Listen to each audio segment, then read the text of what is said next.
Muchas gracias a los que madrugaron mucho, que esperaron, y a todos los que llegaron por su asistencia. Vamos a iniciar ya, faltan unas personas que ya están próximas a llegar. Les damos la bienvenida. Les presento a Germán Verdugo, para quienes no lo conocen, nuestro director de estrategia de inversión, que va a compartir el espacio con ustedes. Por favor, siéntanse libres de preguntar e interrumpir en el momento que así lo consideren. Dale, Germán. Listo. Bueno, buenos días. Yo me presento un poquito. Mi nombre es Germán Verdugo, como ya lo mencionó Sandra. Yo llevo en la compañía ya 8 años. Antes estuve en el área de investigaciones económicas, desempeñando el rol que hace hoy Daniel Belande. Y desde hace 3 años estoy en el área de gestión de inversiones, liderando el equipo de estrategia aquí en Colombia. Digamos que el equipo de estrategia en total somos 2 personas entre los 3 países, Perú, Colombia y Chile. Y básicamente lo que hacemos es, dentro de nuestra área de gestión de activos, le hacemos las recomendaciones de portafolio a los gestores de portafolio pues, que tiene la compañía en los 3 países. Entonces nosotros, a diferencia de, digamos, de un área de estudios económicos, no estamos como muy dados hacia afuera de la compañía, sino más interno. Pero por supuesto lo que estamos es encima de todos los mercados, que es lo que viene sucediendo en los diferentes tipos de activos, y con base en ello tenemos unos modelos de estimación de rentabilidades, y posterior a eso lo que hacemos es generar unas combinaciones de activos, que es lo que llamamos un portafolio, para hacer recomendaciones ya puntuales a los clientes a través de los diferentes vehículos de inversión que tiene Credicorp Capital, como les menciono, en los 3 países. Hoy el tema básicamente es hablar precisamente de lo que es un portafolio, porque es interesante tener un portafolio, cómo es que la gente hoy en día, o los clientes, digamos, del sector financiero, en general lo que hacen es invertir a través de portafolios. Por supuesto que siempre es interesante el tema de las acciones, el tema de los test, pero cuando uno lo mira individualmente, generalmente no es tan útil. Digamos, cuando una persona verdaderamente se considera un inversionista, tradicionalmente, no solamente pues aquí en Colombia, sino en todo el mundo, la característica es que define su perfil de riesgo. Una vez definido su perfil de riesgo, arranca a invertir, pero de manera estructurada. Y de manera estructurada lo que significa es que no invierte en un solo activo y va apostando como si estuviera en un casino, sino que lo que hace es tratar de estructurar un portafolio de activos, simplemente acorde a sus necesidades, a su tolerancia al riesgo, etc.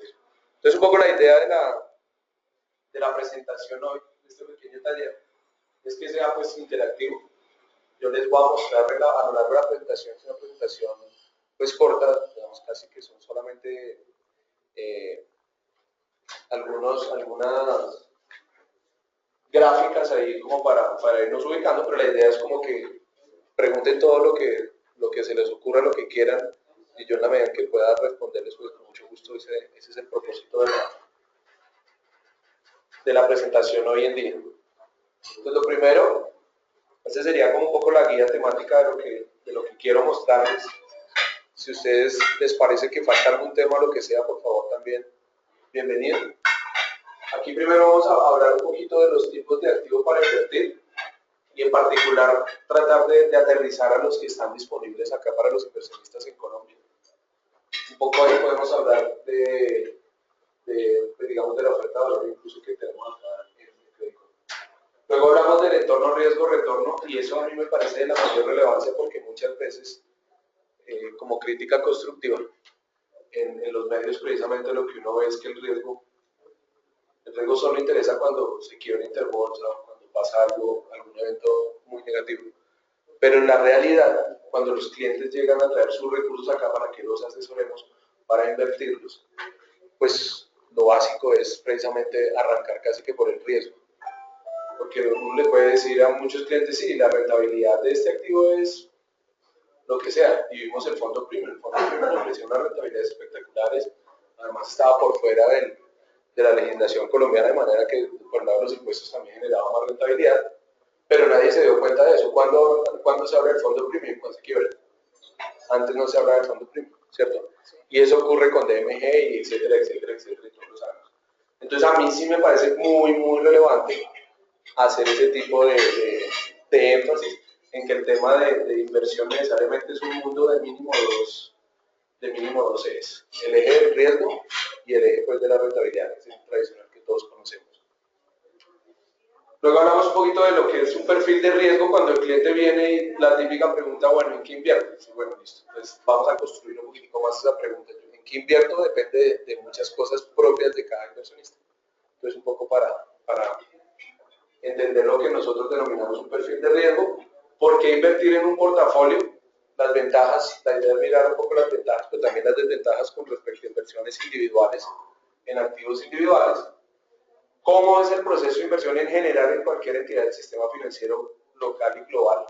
Siempre y cuando, pues, digamos, sean entidades vigiladas. Las medidas de desempeño del portafolio, eso es un poco poner en perspectiva y en el campo correspondiente la comparación. Nosotros en general acá en el sistema financiero tenemos un problema típico. El problema típico es que los clientes quieren invertir en lo que más rentable sea, pero sin tener riesgo.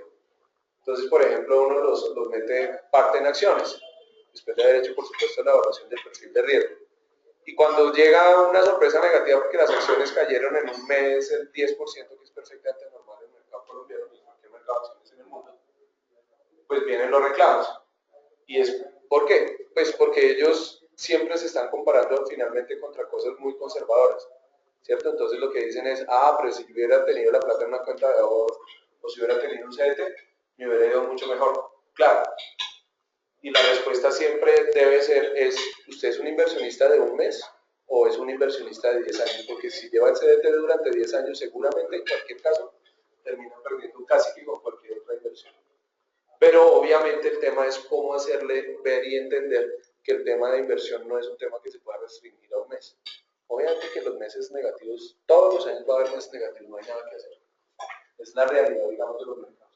Pero en términos generales, cuando yo vengo y meto una inversión, es como si yo comprara una casa como inversión y entonces porque la puse para arrendar y no me pagaron una vez el arriendo, ya se me acabó el mundo, ¿no? Pues lo que hago es tomar alguna decisión, cambio al inquilino, lo que sea, y el bien se me sigue valorizando independiente de los problemas que tenga en el intermedio. ¿Y cuándo lo vendo? Dentro de 5 años, dentro de 3 años, cuando ha tenido algo de maduración la inversión en los mercados financieros funciona igualito, señor. Los inversionistas de corto plazo no existen. Los inversionistas de corto plazo se llaman especuladores. Pero la gente que se acerca a preguntarles o se asesora, por lo general, por los inversiones de corto plazo, son más o menos abiertos al riesgo. El hecho de que ya busque una inversión de corto plazo, primero lo que tengo que decir es que ellos no son inversionistas. Segundo, lo que tengo que decirle es que por naturaleza, cuando yo digo corto plazo, ya restringe mucho las posibilidades de inversión. Es decir, el que viene a corto plazo, pues yo le puedo ofrecer FOMBAL, que digamos que es nuestro fondo cartera a la vista comparable con una cuenta de ahorros, o eventualmente una cartera que invierte en CDTs.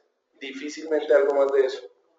Entonces lo que hace es restringirle mucho la situación de las posibilidades de inversión, pero en general uno de los ítems que hay que mirar precisamente es el plazo. Si su horizonte de inversión es, por decir algo, 3 meses, es un plazo muy corto. Es difícil que algo madure en 3 meses. Entonces, ¿los inmobiliarios son para riesgo alto o bajo? Alto. Sí. Porque uno pensaría que pues, hacer ladrillos, pues ahí está, la inversión no, por lo menos se desvaloriza. Eso decían en el 2008 en Estados Unidos. Sí, pero aquí se considera alto. Igual, en el 99 la economía se quebró con los inmuebles. Normalmente las crisis financieras fuertes, crisis financieras económicas, vienen de burbujas en finca raíz. Pero usted como invitado que habla de riesgos pues, con varias organizaciones. Hay muchos tipos de riesgo. Hay muchos tipos de riesgo. El más típico, el que le enseñan pues a uno en la universidad, es el de la volatilidad. Pero eso solamente mide el riesgo de mercado. No mide el riesgo más importante, que es el riesgo de crédito. Entonces, el riesgo de crédito es, imagínense que yo compro de pronto un activo en Venezuela. Seguramente el activo no tiene volatilidad porque no tiene precio. Entonces, como no tiene precio, yo podría caer en el error de decir, bueno, eso no es volátil. Es posible, no es volátil, no hay forma de medir la volatilidad por medio de la desviación estándar. Pero el riesgo de crédito es todo. El riesgo de crédito es todo porque simplemente es una economía que está supremamente mal y en cualquier momento el negocio entra en problemas y la inversión que haya hecho, sea a través de renta variable, de un fondo, de un título de renta fija, en cualquier caso termina generándose el riesgo de crédito, que es un poco lo que pasa con la deuda privada aquí en Colombia. Aquí hay una percepción de que la deuda privada no es volátil, y eso se debe básicamente a que la deuda privada, como es ilíquida, no cambia, digamos, sustancialmente los precios como si puede suceder, por ejemplo, con la acción de Ecopetrol o con los TES o con el dólar, que ellos están formando precios muy continuamente. Cuando forman los activos precios muy continuamente, la volatilidad se refleja inmediatamente, es fácilmente visible, digamos. Pero cuando los precios de los activos no se marcan consecutivamente, por ejemplo, hay títulos de deuda privada que pueden durar una semana sin marcar precio.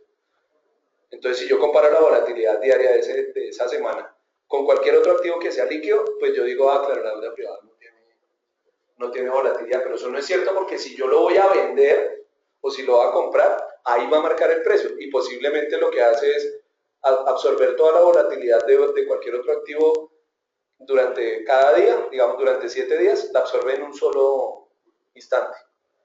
Entonces eso en realidad lo que muestra es que sí tiene un riesgo incluso mayor. Pero la medida tradicional, que es el riesgo de mercado a través de la volatilidad, no lo captura.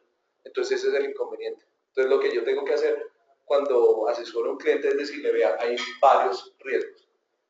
El mismo de liquidez es un riesgo importante porque yo no puedo volver líquido rápidamente en lo que yo invertí. Por ejemplo, no sé, una acción de cartón de Colombia.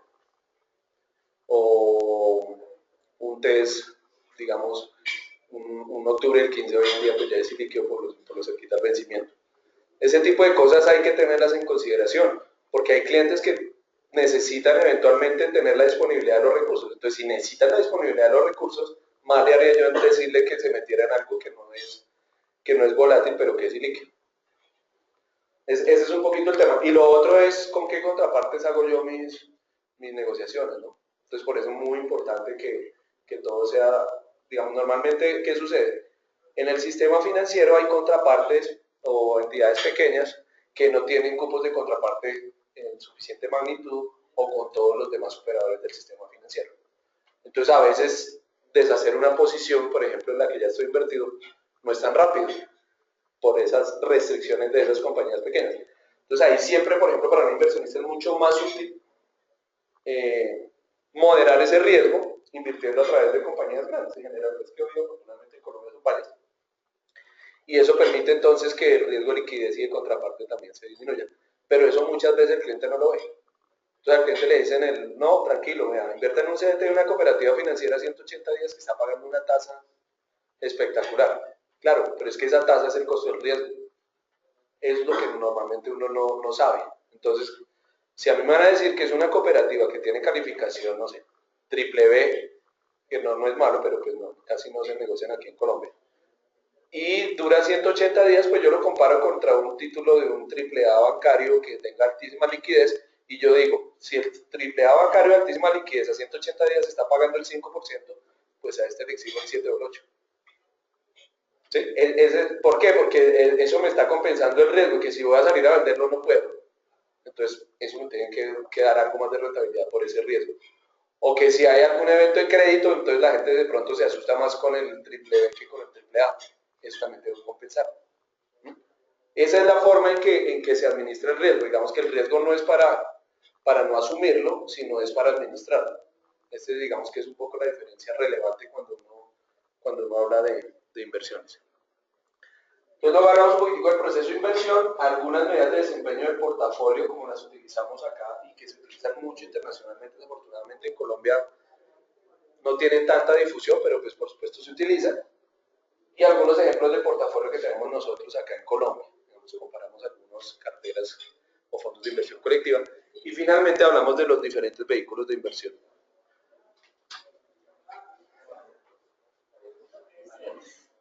Buenos días. Buenos días.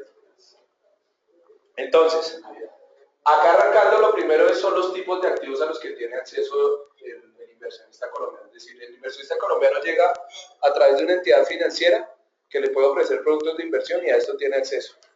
Y digamos que la principal entidad financiera a la cual tiene acceso un inversionista colombiano ciudadano común, pues son los fondos de pensiones, tanto obligatorios como voluntarios, ¿cierto?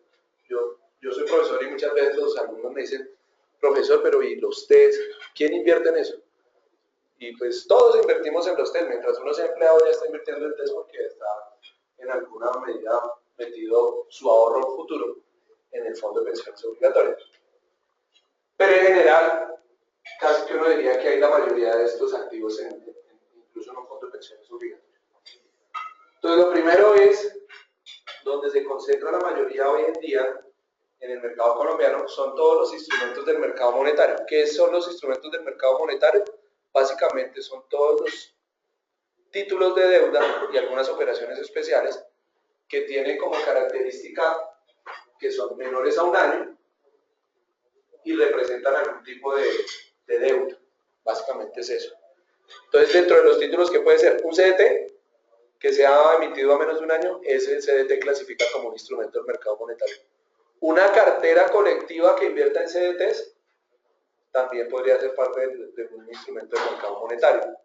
Antes existían de manera importante, por ejemplo, las aceptaciones bancarias. Hoy en día existen en alguna medida, pero muy pequeña, los papeles comerciales. Los TIDs, los títulos de devolución de impuestos, también hacen parte de instrumentos del mercado monetario. Hay los TDA, los títulos de desarrollo agropecuario que emite Finagro, también hacen parte del mercado monetario. Hay una cantidad de títulos, digamos, bonos pensionales que estén a menos de un año, hacen parte del mercado monetario. Digamos, casi todas esas características, casi todos esos títulos tienen esa característica, que tienen vencimiento menor a un año. Y hacen parte del mercado monetario. ¿Qué más hace parte del mercado monetario? Pues uno podría decir el dinero en efectivo, las cuentas de ahorro, las cuentas corrientes.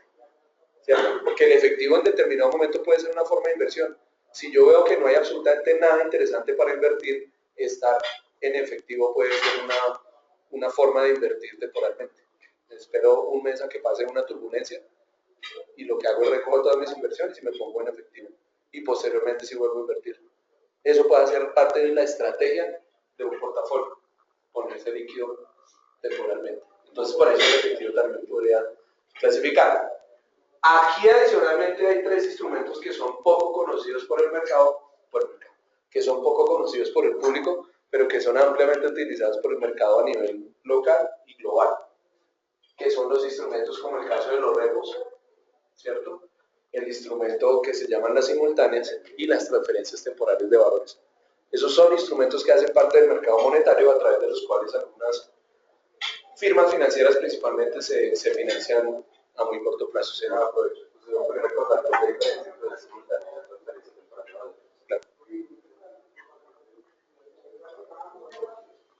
Entonces ahí están. Los repos y las simultáneas. Los repos y las simultáneas son operaciones del mercado monetario donde lo que se permite es que alguien que tenga portafolio, por ejemplo, si tiene acciones o si tiene TES, esos TES o esas acciones los puede utilizar temporalmente como garantía para un préstamo. Ese préstamo se llama o el repo o la simultánea. La diferencia entre el repo y la simultánea hay varios. Tranquilo que debo aprender otro poquito dándole. Entonces, para que me entienda todo el contexto. Entonces, repo, simultánea, en ambos casos arranca de un portafolio y ese portafolio simplemente le sirve para ponerlo como garantía para tomar prestados recursos en el corto plazo. El caso de las TTV es lo contrario. En el caso de las transferencias temporales de valores, lo que se hace es, hay alguien que no ya no necesita dinero, sino que necesita títulos. Entonces, por ejemplo, necesita acciones o necesita TES. Y lo que tiene que hacer es poner otros títulos que tenga en su portafolio como garantía para que le presten títulos. Esa es la única diferencia. Pues no es la única en realidad, pero es la gruesa. Entonces, esas tres operaciones son muy importantes. ¿Cuándo se conocieron los repos en Colombia? Cuando se quebró Interbolsa y vino el tema de Fabricato. Pero los repos es la operación más natural que hace el Banco de la República con el sistema financiero para prestarle recursos todos los días. Es decir, esa tasa que ustedes ven de la tasa de intervención que anuncia una vez al mes la Junta Directiva del Banco de la República es la tasa de los repos de expansión que realiza el Banco de la República con su pues, con el sistema financiero. Entonces, fíjense que es un tema, el repo per se no es un problema, de hecho es la forma en que se comunica fácilmente el sistema financiero. Entonces aquí hay una cantidad de cosas que muchas veces no son tan divulgadas, pero que en la práctica todos los portafolios, principalmente digamos las entidades financieras, a través de los diferentes vehículos están participando. Pero los repos, las inversiones más para inversionistas profesionales, no para inversionistas. Claro, lo que pasa es que, por ejemplo, si tú tienes una forma de ahorro que es invertir en una cartera colectiva, indirectamente estás invirtiendo en ese tipo de operaciones. Como uno invierte directamente. Cuando se desarrolle en algún momento el mercado de los, lo que se conoce popularmente como PIS, pero que son estos títulos derivados de temas inmobiliarios, ¿entrarían en esta categoría? Pues, porque el lío de eso es que no tiene un mercado secundario. Pues, aparte de otras cosas que uno en lugar de PIS. Pues lo que pasa es que la superfinanciera no los ha reglamentado, pero en teoría... Deberían estar ahí. No, la característica acá es que sea menos de un año. Si es un título de un activo inmobiliario, normalmente son operaciones de más largo plazo. Pero debería entrar desde mi punto de vista posiblemente en la parte parecido a bonos, algo parecido a bonos. Entonces luego que viene precisamente como saliendo de ese espacio el más reducido que es el del mercado monetario, pero que tiende a ser el de los instrumentos más seguros para los inversionistas más aversos al riesgo, porque precisamente lo que se estaría son inversiones máximo a un año plazo. Pasamos a otro que es el mercado de renta fija per se, y en particular los bonos. Ahí tenemos bonos soberanos que en el caso de Colombia pues son los TES, en el caso de Estados Unidos son los bonos del Tesoro americano, o en el caso de Colombia, por ejemplo, también hay bonos emitidos por el Distrito de Bogotá. También serían bonos soberanos. Parece que el soberano ya no sería la República de Colombia, sino el Distrito Capital. ¿Y los que emite Ecopetrol de cierta medida tienen respaldo del Estado? No. Digamos que es como un... Claro, y SAGEN. Son como bonos que tienen un poco la característica de que eventualmente la nación pudiera rescatarlos, pero más por un riesgo, digamos, reputacional de la nación que porque el balance de las compañías esté supeditado al presupuesto nacional. Las que están fuera del presupuesto cuentan como si fueran compañías totalmente independientes, entonces no tienen respaldo legal de la nación. Pero por supuesto, si Ecopetrol en algún punto tiene problemas financieros, pues la nación seguramente va a salir a decir, la principal compañía de Colombia no la vamos a dejar quebrar, porque sí. Seguramente eso también lo tienen en cuenta los inversionistas para mirar que es un poco más asociado a deuda pública. ¿Y en esos bonos soberanos incluye emisiones locales en el exterior? Ambos. Esos son bonos corporativos, ¿no? ¿Cuáles? Los de Ecopetrol. Esos son bonos corporativos. Entonces ahí están, bonos soberanos, como les digo, está por ejemplo la deuda, los bonos pensionales, la mayoría de bonos pensionales también se consideran de alguna manera soberanos porque son garantizados por el Ministerio de Hacienda. Y ahí sí serían los demás, ¿no? Claro, digamos que aquí ya todo lo que estaríamos hablando es de un año hacia arriba. Hay incluso bonos perpetuos, señor. Cuando usted habla de bonos corporativos o bonos soberanos con los clientes, usted siente que ya les está haciendo una buena oferta cuando tienen calificaciones por encima de 4. Depende del riesgo que esté dispuesto a asumir el cliente. Eso en realidad siempre, digamos como economista, yo siempre lo veo, hay una oferta y hay una demanda. Yo la oferta la conozco completica, pero lo que tengo que empezar a conocer es la demanda. Y mi cliente entonces me demanda, me dice, listo, deme alta rentabilidad en bonos. Y yo le digo, bueno, yo le voy a dar alta rentabilidad en bonos, pero ¿usted qué tan dispuesto está a asumir este riesgo? El de crédito, el de plazo, el de inflación, el de moneda. Y entonces ya con eso ya le puedo dar algo que se acomode a él, pues para ponerle bono más largo de más alta rentabilidad, pero que de pronto él no lo aguante. Por ejemplo, un inversionista de un año, ¿usted le ofrecería con gusto un bono triple B o triple B más? No, el inversionista de un año se acabó acá. El inversionista de un año no le podemos traer por allá. Yo lo que le digo, la realidad no es inversionista de un año. Usted mira, digamos, una abuelita que tiene un CDT, lo ha renovado por ahí 45 veces en los últimos 10 o 15 años. En realidad lo que hay, la labor nuestra es hacerle caer a esa persona, caer en cuenta que en realidad ella nunca invirtió a un año, sino que tenía un horizonte de inversión mucho más largo. Eso es lo complejo. Eso es lo complejo. Germán, en todos los riesgos que mencionaste ahorita, ¿cuál es el riesgo de plazo? El riesgo de plazo es que, por ejemplo, tienes un título de renta fija, un bono soberano, pero tienes un test que puede ser con vencimiento en un año o puede ser con vencimiento en 25 años. Entonces, entre más largo es el plazo, en la medida en que todo es más incierto en el largo plazo, eso significa que tienen que reconocerte una mayor tasa. Si no es así, hay algo que no está funcionando y ahí normalmente vienen problemas. Entonces ahí están, los bonos soberanos aquí en Colombia básicamente hay dos grandes categorías que son los test denominados en pesos directamente, los test que denominamos aquí en el mercado tasa fija, y los test denominados en VR. El VR simplemente es una protección contra la inflación, pero es la mejor protección contra la inflación, porque la VR sí paga incluso diariamente como se causa la inflación en Colombia. Entonces aquí en Colombia adicionalmente lo interesante de este mercado es que además de haber títulos a tasa fija en VR, hay títulos que van hasta el 2033, en el caso de la deuda emitida localmente. Pero en el caso de la deuda emitida externamente va incluso hasta el 2045.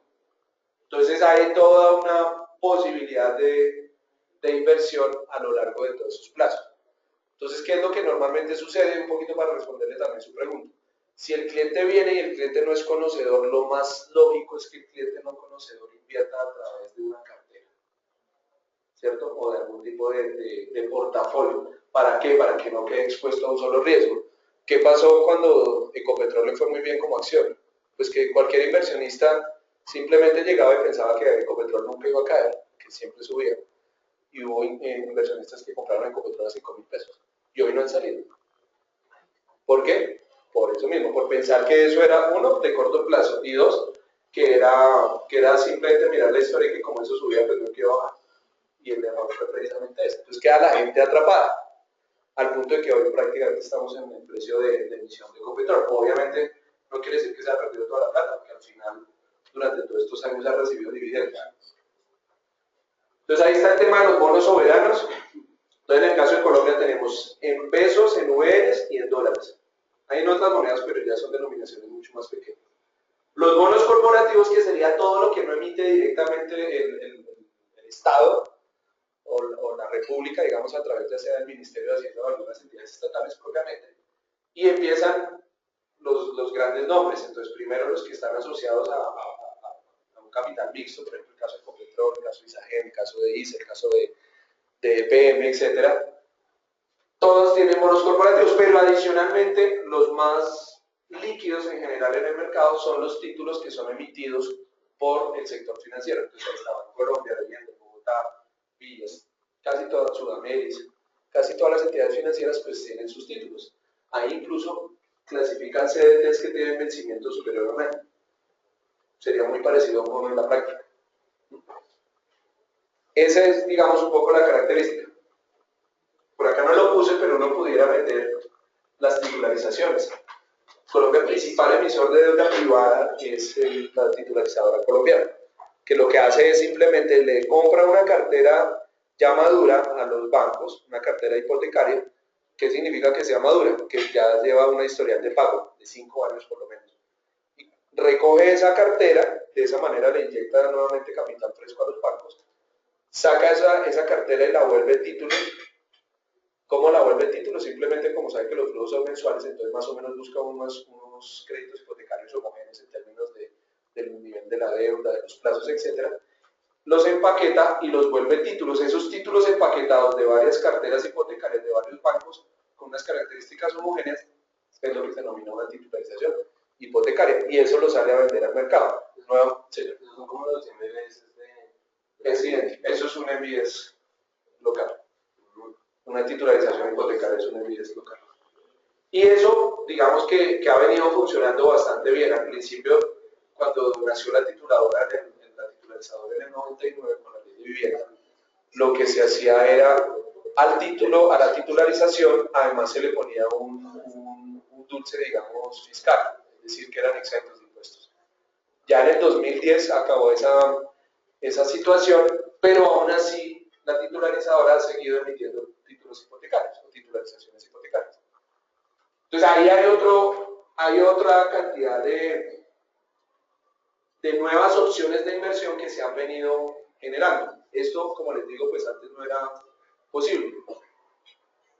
Hoy en día, por ejemplo, en el 2010 recuerdo Bancolmex también hizo una titularización hipotecaria ya de cartera comercial de Bancolmex. Entonces también fue, digamos, otro tema interesante, porque salió una vez y el mercado no le ha demandado más. Y para este año, Multiactivos, que es una compañía gemela, digamos, a la titularizadora colombiana, va a sacar otro tipo de titularizaciones, si no estoy mal, son titularizaciones... Perdóname.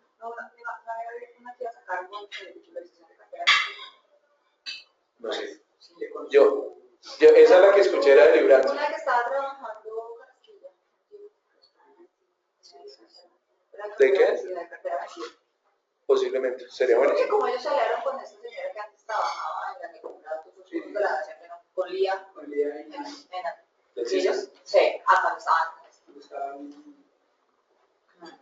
Exacto, entonces ahí lo que hay precisamente es como todo un universo por explorar de inversiones. ¿Cuál va a ser la ventaja para mí desde el punto de vista del inversionista más que desde el oferente? Es pues que el inversionista va a tener diferentes opciones. Es uno de los grandes problemas que tiene el mercado financiero colombiano, es que los inversionistas institucionales, por muchas cuestiones históricas, no les gusta el riesgo. Y al no gustarle el riesgo, pues digamos que de alguna manera están protegiendo al ahorro de los colombianos, pero también están restringiendo a que haya inversionistas que sí están dispuestos a tolerar el riesgo y que no lo puedan hacer porque no hay los instrumentos, que es el caso, por ejemplo, de tener algún tipo de fondo que invierta solamente en carteras vencidas. Eso es muy normal en otras economías del mundo o en otros sistemas financieros.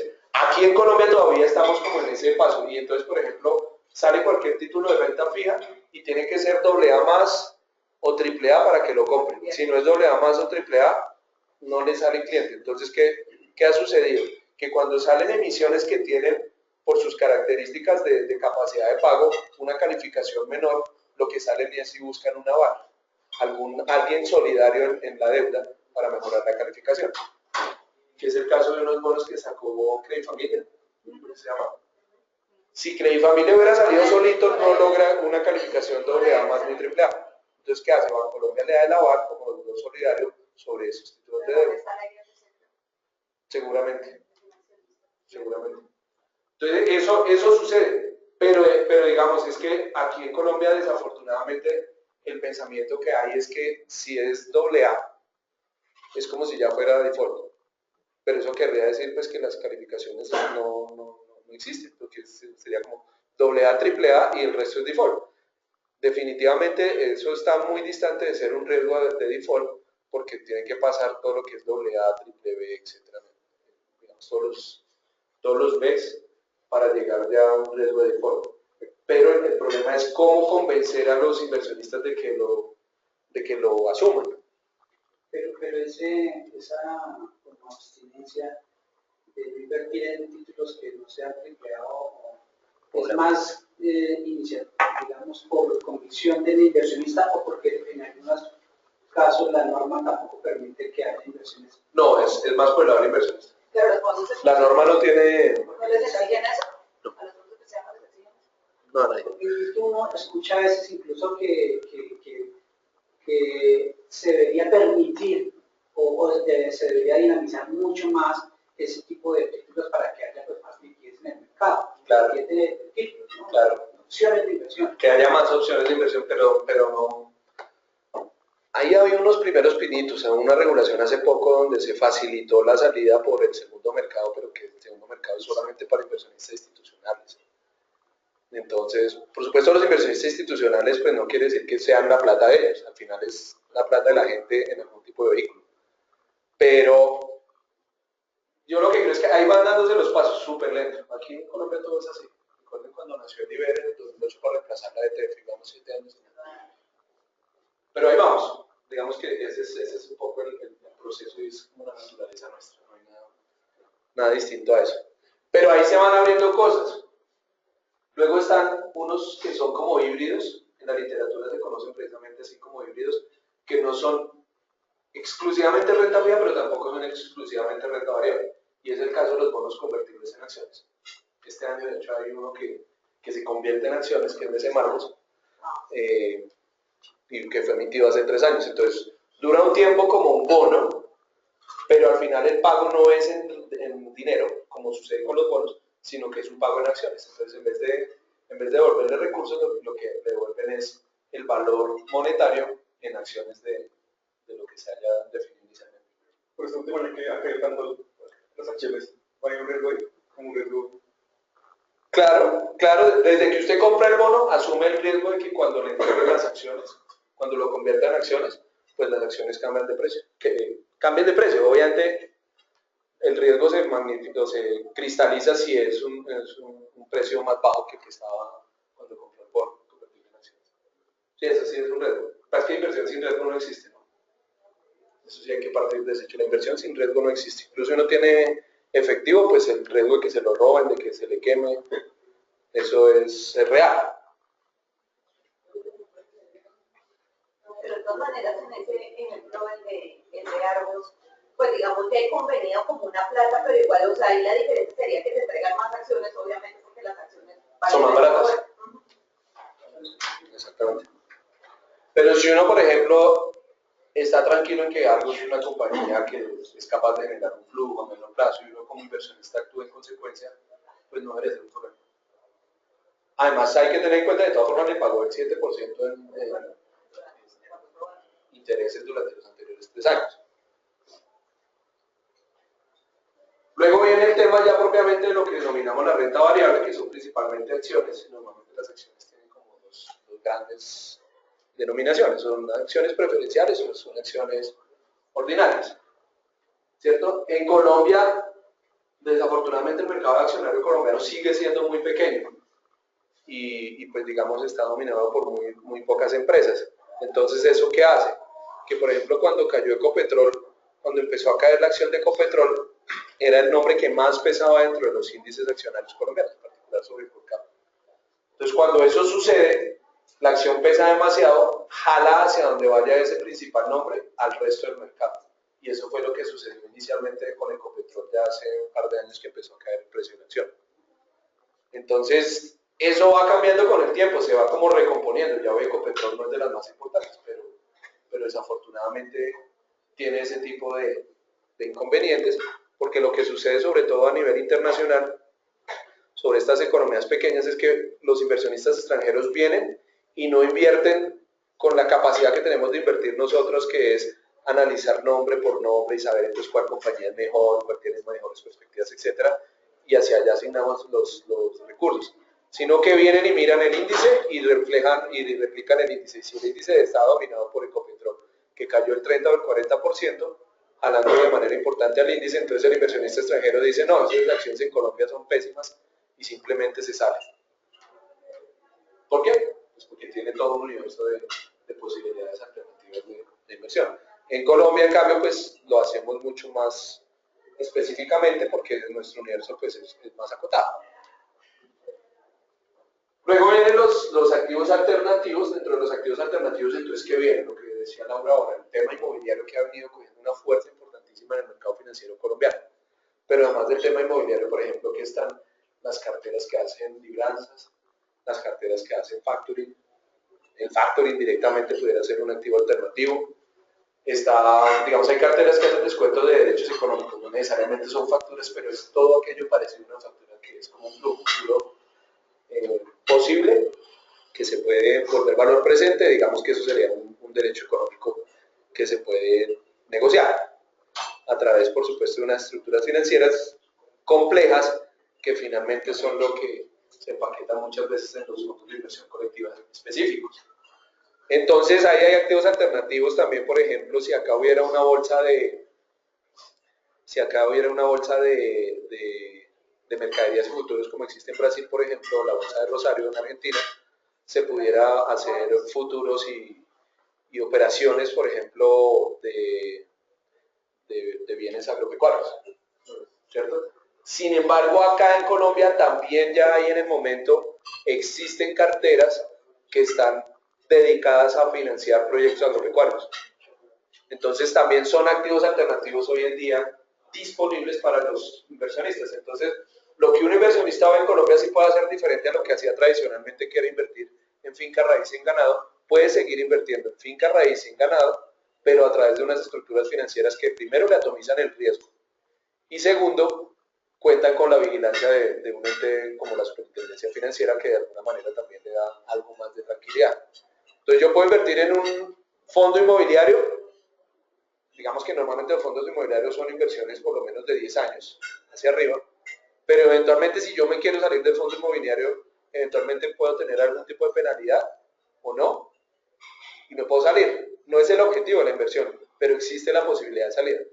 Si yo lo hiciera directamente en el inmueble, pues lo que tengo que hacer es vender el inmueble, que es bien diferente. Entonces, para el inversionista es más fácil hacerlo a través de este tipo de instrumentos ya hoy bastante regularizados y reglamentados.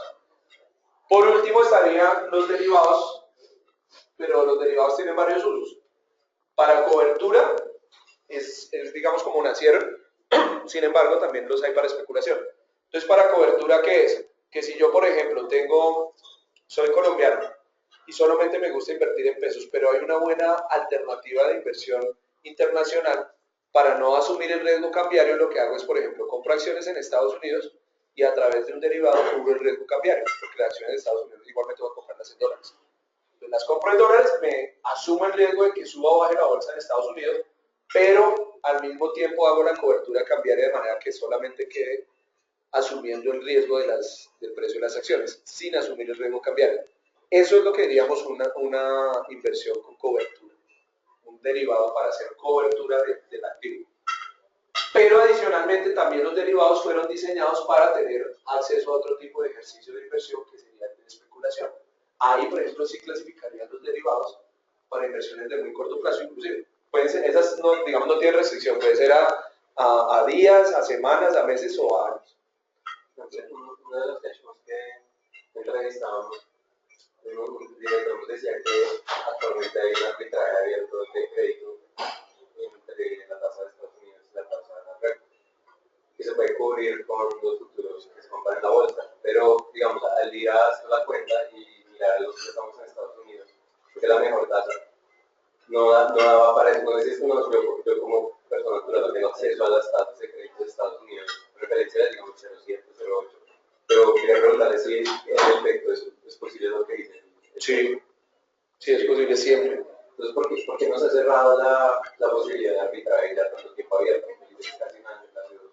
Porque es que el arbitraje se da más por el lado colombiano, porque aquí tenemos una regla que se estableció como en el 2005, y es todo lo de la posición bruta de apalancamiento, la posición propia de contado con algunas reglas, por ejemplo, la posición propia de contado no puede ser negativa. ¿Qué quiere decir? Que los bancos o los intermediarios del mercado cambiario no pueden quedar cortos en dólares. Cuando eso sucede, hay mucha presión en el mercado cambiario, y los bancos no tienen suficiente. La semana pasada ocurrió. Los bancos no, tenían mucha demanda de dólares, ¿cierto? Y no tenían en conjunto lo suficiente para atender esa demanda. Entonces, ¿qué hacían? Vendían los dólares hasta un punto donde ya empezaban a llegar al límite permitido por la regulación. Entonces, ¿qué sucede? Lo que hacen los bancos para evitar que la demanda finalmente continúe llegando de esos dólares es desestimularla. ¿Cómo la desestimulan? Poniendo tasas de forward negativas. Entonces, cuando ponen tasa forward negativa, simplemente lo que hacen es, por ejemplo, a todo el sector real lo desestimulan completamente de participar en ese mercado. Nadie se va a querer cubrir con una tasa negativa. Es decir, si el dólar está a 3.000 y me dan una tasa negativa, quiere decir que a un mes o a 3 meses voy a tener un dólar menor. Eso no es lo normal, porque la diferencia de tasas de interés entre Colombia y Estados Unidos es positivo para Colombia. Entonces, lo normal es que la tasa de forward sea positiva. Ese digamos, lo que dice la teoría. Pero dada la restricción de la regulación de que los bancos no pueden vender más de lo que no tienen en dólares, entonces la forma en que ellos responden a la situación de mercado cuando hay un exceso de demanda frente a la cantidad de dólares que tienen en sus cajas es poner las devaluaciones negativas. Ahí, al poner las devaluaciones negativas, es donde se dan las oportunidades de los arbitradores. O sea, todavía con la tasa de evaluación del forward en positivo, o sea, hay una posibilidad de arbitraje. Lo que que nos explicaba. Cuando son pequeñitas. Porque, bueno, Mejor dicho, ¿cuándo es la posibilidad de arbitraje? Es cuando ocurre lo siguiente. La tasa en Estados Unidos, la tasa de interés en Estados Unidos, y acá usted tiene la tasa de interés en Colombia, ¿cierto? Entonces la tasa de interés en Estados Unidos, digamos que está en 0,50, por decir algo. Y en Colombia, para un plazo también corto, está por ahí al 4,5, ¿cierto? Lo normal entonces es que el forward esté como en 4, que esté en 4, exacto, es la diferencia. Si está lejos, no importa si es por arriba o por abajo, hay una oportunidad de arbitraje. ¿Cuándo se da normalmente a favor de los extranjeros? Cuando se hace muy pequeño. ¿Y cuándo se da a favor del colombiano? Cuando se hace muy grande. Entonces, lo que nos decía, yo no puedo entender es que la tasa de futuros de la bolsa está más o menos en 3,2, 3,1, creo. Cuando yo la revisé, entonces hay una oportunidad de inversión como de 600 puntos básicos. Entonces, ¿por qué no se ha cerrado? No, de 3,1 no, porque es la diferencia contra esta diferencia, ¿no? O sea, si es del 3,10 menos el 4 son 90 puntos básicos. Ah, ok. Ah, sí, sí. Es contra la diferencia. Pero el 3,10 es el promedio entre el bid y el offer. En realidad uno lo que tiene que mirar en la práctica es el bid y el offer. Y usted puede, para llegar a este 3,10, puede tener una tasa, no sé, el 4 y el 2,80. Bueno, 3,10 de bid. Ah, ok. Sí, ahí hay oportunidades. ¿Por qué no la hacen? Pues porque básicamente puede ser que la junta forward que le pusieron no sea agredible. Entonces lo que le dice, si hay un bid al 3,10, pero cuando usted va a tratar de hacerlo, el banco no le tiene que ocupar. Entonces no se lo permite hacer. Sí, o sea, en la práctica hay muchas fricciones que son invisibles. Esa puede ser una. Y se va a operar y le dice al banco, ah, listo, usted 3,10. Dice, sí, yo le hago a 3,10, pero le hago $100,000. Y una entidad financiera necesita hacer $10 millones. Ah, ok. Entonces usted le dice, ah, pues no hay mercado. En efecto, está al 3,10, pero por $100,000. Entonces ahí queda. De pronto si hay algún arbitrador que pueda aprovechar solamente esos $100,000, lo hace. Pero es lo que funciona normalmente. ¿Listo? Entonces ahí están los derivados para especulación. En Colombia, ¿qué derivados? Hoy digamos que la bolsa tiene una cantidad de futuros, entonces yo puedo especular en TES, puedo especular en algunos nombres de acciones, puedo especular en el Colcap a través de derivados. ¿Qué significa especular? Que como que lo que hace un futuro es fijarme un precio a X tiempo, entonces yo lo puedo fijar, no sé, a un mes, a 3 meses, a 6 meses. Y si yo, por ejemplo, veo que el dólar va a seguir subiendo, entonces lo que hago es vendo dólares a futuro. Porque los dólares a futuro quiere decir que hoy está a 3,000 el spot, lo voy a vender a 3,050 a 3 meses. Si yo tengo la expectativa de que eso va a estar a 3,200, pues ya me gané 150 pesos. Si llega y ocurre lo que yo pienso, si ocurre lo contrario de lo que yo pienso, pues pierdo. Es el juego en la especulación. Lo particular de los derivados para especulación es que me potencian el riesgo de mercado, porque lo que yo hago es que para comprar un futuro, sea de dólares, de acciones o de bonos, yo no tengo que poner el valor total de la operación, sino que tengo que poner un porcentaje, que es lo que se llama un margen. Y ese margen puede ser del orden del 10, del 20%. Quiere decir que el resto es como si me prestaran la plata. Y como me la presta, pues se va a pagar. Independiente de lo que suceda con el precio. Si fue favorable, pues me da para pagar más. Si es desfavorable, pues me toca sacar posiblemente incluso más aunque el mercado está diseñado para que ese margen sea suficiente para no tener que sacar más recursos. Es decir, si el margen se va comiendo, la bolsa va exigiendo que se reconstituyan garantías para evitar problemas como los que ocurrieron en el 2006, que no se pidieron garantías y la bolsa tocó sobrarlas por unas operaciones a plazo con cumplimiento efectivo que hubo en esa época, que fueron incluso hasta un año. No se podían deshacer. Entonces la bolsa le tocó en el 2006 decir, vea, vamos a cambiar la regulación y vamos a permitir que se deshagan esas operaciones a plazo con cumplimiento efectivo. Ya hoy esas operaciones pues no se usan porque ya existen los derivados. Pero esa era la forma. Entonces fíjense toda la gama de posibilidades de inversión que tiene hoy en día cualquier colombiano de a pie. ¿Y por qué? Porque no quiere decir que yo pueda comprar todo en pequeñas cantidades directamente. Es decir, yo no voy a pedir que me den 1 millón de cada cosa. Pero lo que sí puedo hacer es a través de carteras, por ejemplo, hacer una combinación para tener acceso a diferentes posiciones en esos activos. Eso es lo interesante hoy en día, que las carteras que hay son lo suficientemente amplias para darle acceso a la mayoría de los activos existentes. Y adicional a esto, pues hay que tener en cuenta que existen los mismos activos en otras monedas y también hay acceso a ellas. El último año, ¿cuánto ha crecido el mercado de derivados cambiarios en Colombia? ¿Perdón? En el último año, ¿cuánto ha crecido el mercado de derivados cambiarios? No sé la cifra. No sé la cifra.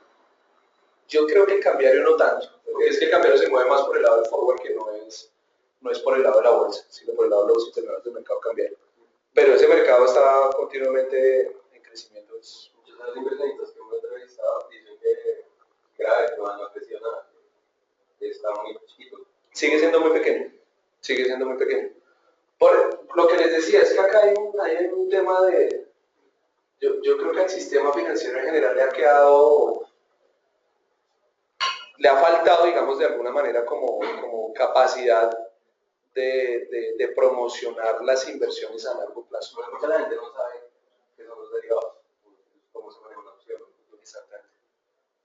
Y la regulación pues también es muy fuerte en muchas de estas cosas.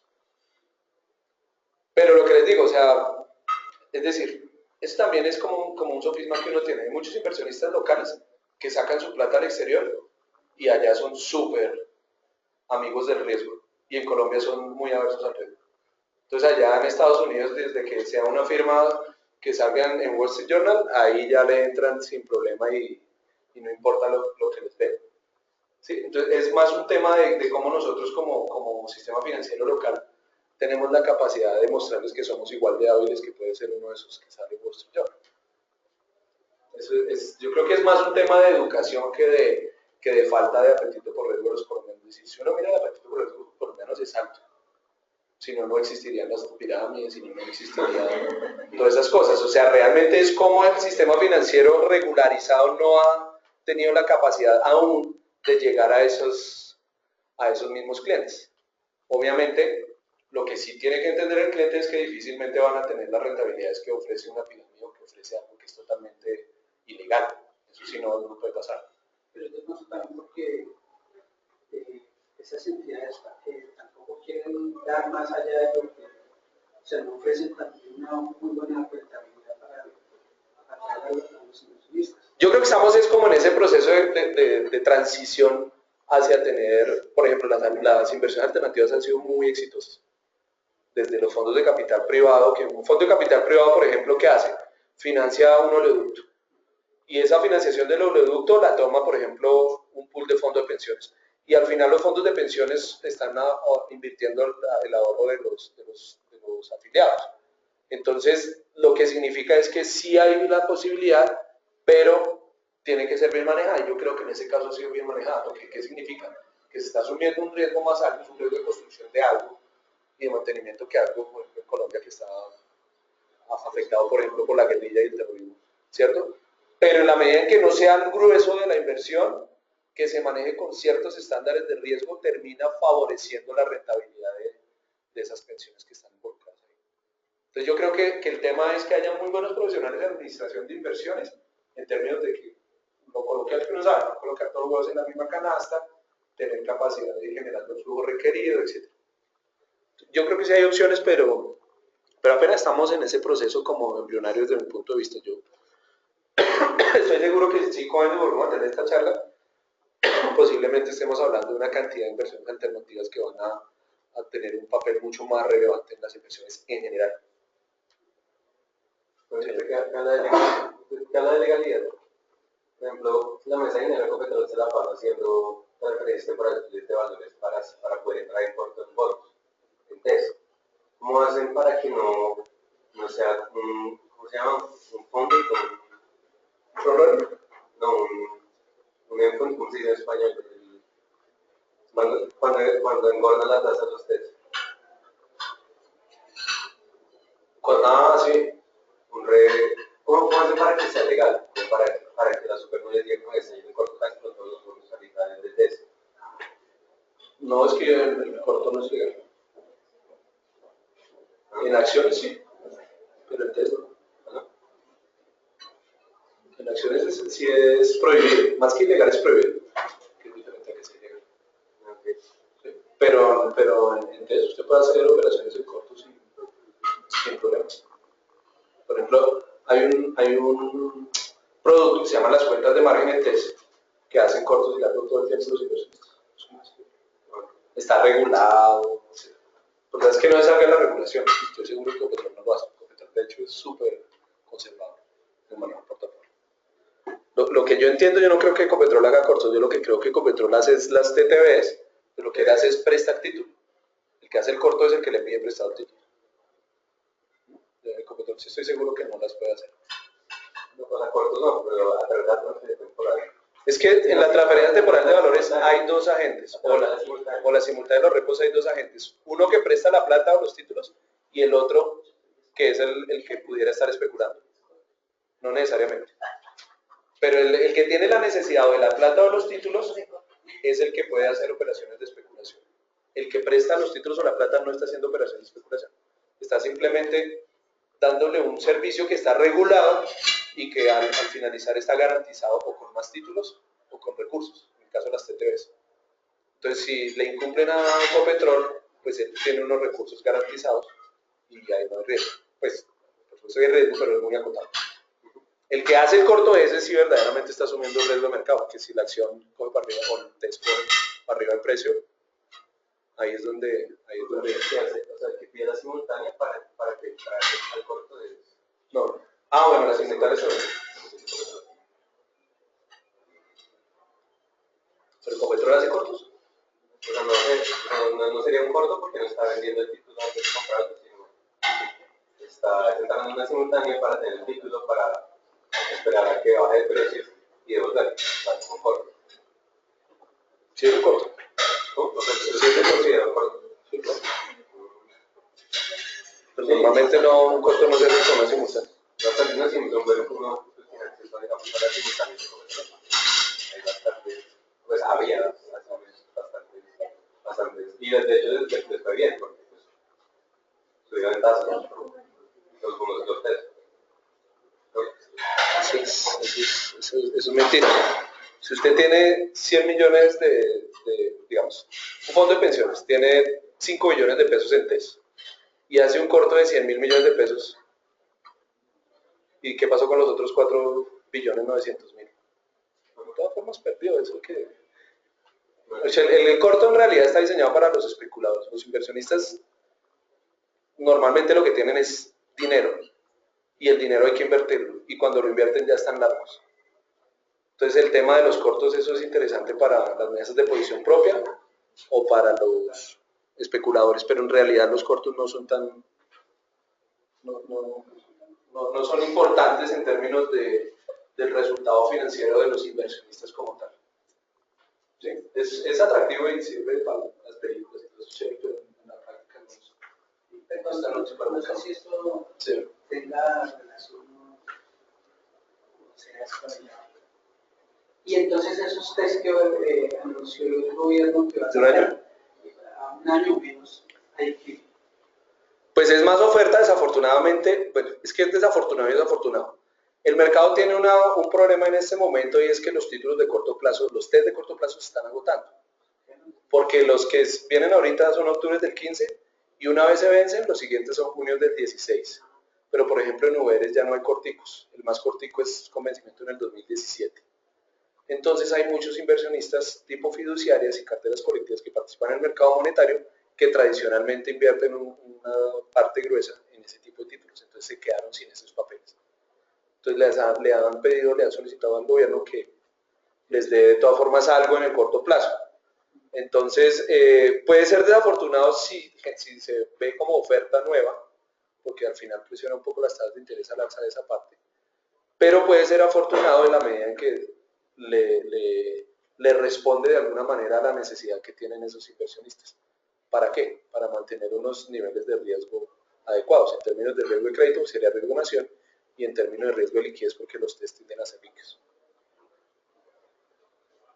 Acá esto es simplemente una guía del mercado de valores que salió hace un par de años. Eso no cambia mucho. Simplemente para mostrarles cómo es el volumen, qué es lo que más se negocia. Básicamente lo que más se negocia son TES, y esto solamente a través de bolsa, no tiene en cuenta lo que va por el sistema electrónico de negociación del Banco de la República. Estamos hablando de un 81% son TES, es decir que el mercado de capitales en Colombia está muy concentrado en TES. Posteriormente, digamos que estarían las acciones ordinarias, pero fíjense, el monto es apenas del 7%. Eso no ha cambiado sustancialmente. Luego están los bonos ordinarios, un 3%, acciones preferenciales, ¿cierto? Y los certificados de depósitos CETES. Pero esto es que esto básicamente es mercado secundario. Si uno va al mercado primario, la torta no es tan diferente. Digamos, en Colombia no hay tantas emisiones de acciones. Desafortunadamente, digamos que el mercado no ha servido para eso todavía. Si por ejemplo quisiera reconstruir la gráfica hoy en día, ¿a qué fuente te refieres? La misma, Bolsa de Valores. Bolsa de Valores, ahí está, pues es que sí, venga. Es que son como ahora tienen nombres distintos, Extreme para acciones, no sé qué para derivados. Acciones preferenciales es cuánto.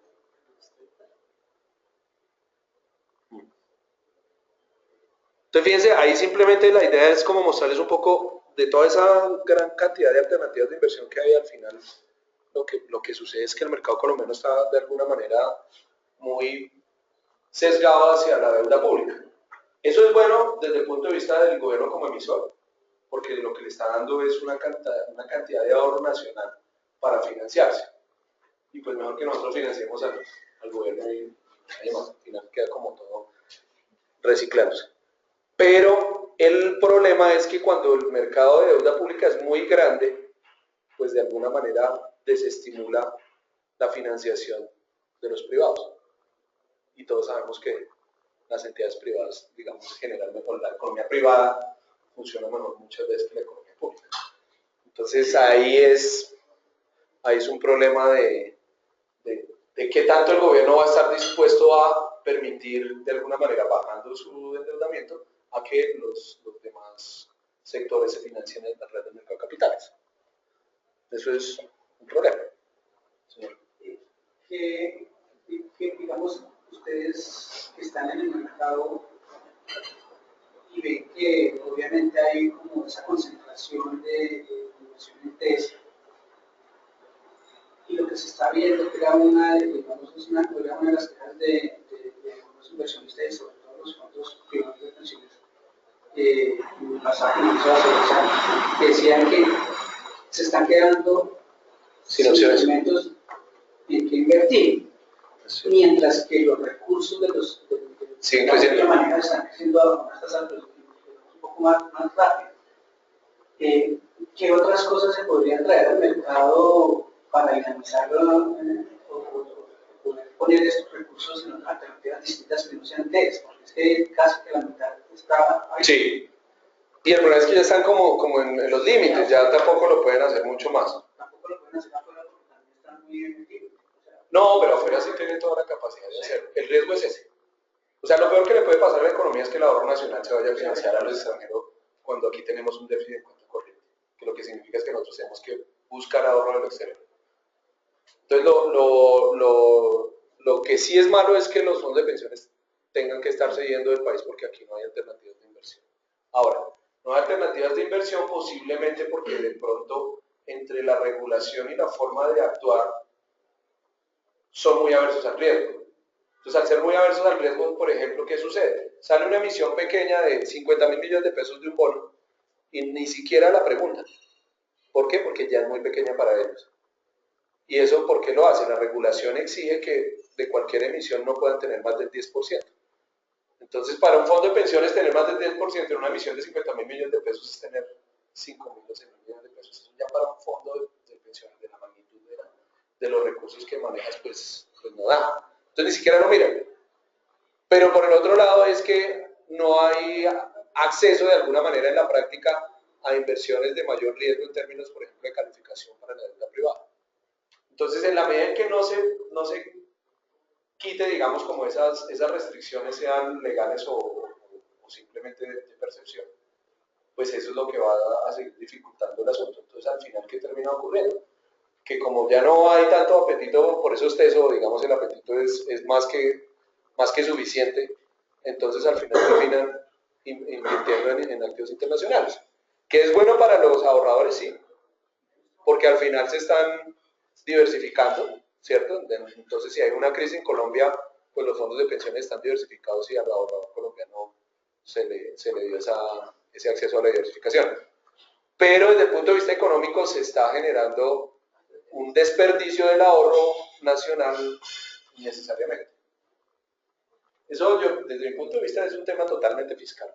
Y si el gobierno es más disciplinado, solo esa disciplina va a hacer que haya más necesidad de financiamiento privado y ahí, digamos, a las buenas o a las malas, al final el mercado termina asumiendo que hay otras posibilidades de inversión nacional. Aquí está simplemente un poco el tema de riesgo-retorno. Fíjense lo que yo les decía ahora, que uno siempre está mirando en las dos líneas. Digamos, abajo lo que tenemos es riesgo y acá sí es puramente riesgo de mercado medido por la desviación estándar de los precios.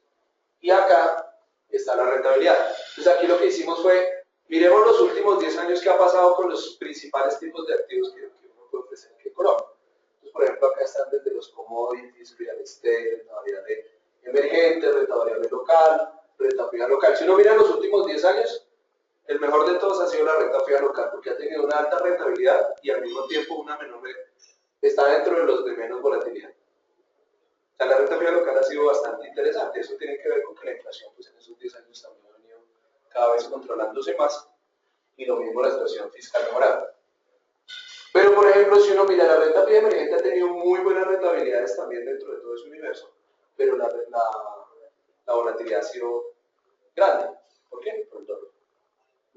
Esa es la razón. Y luego miremos... Pero ni renta fija emergente que considera, es una mezcla de...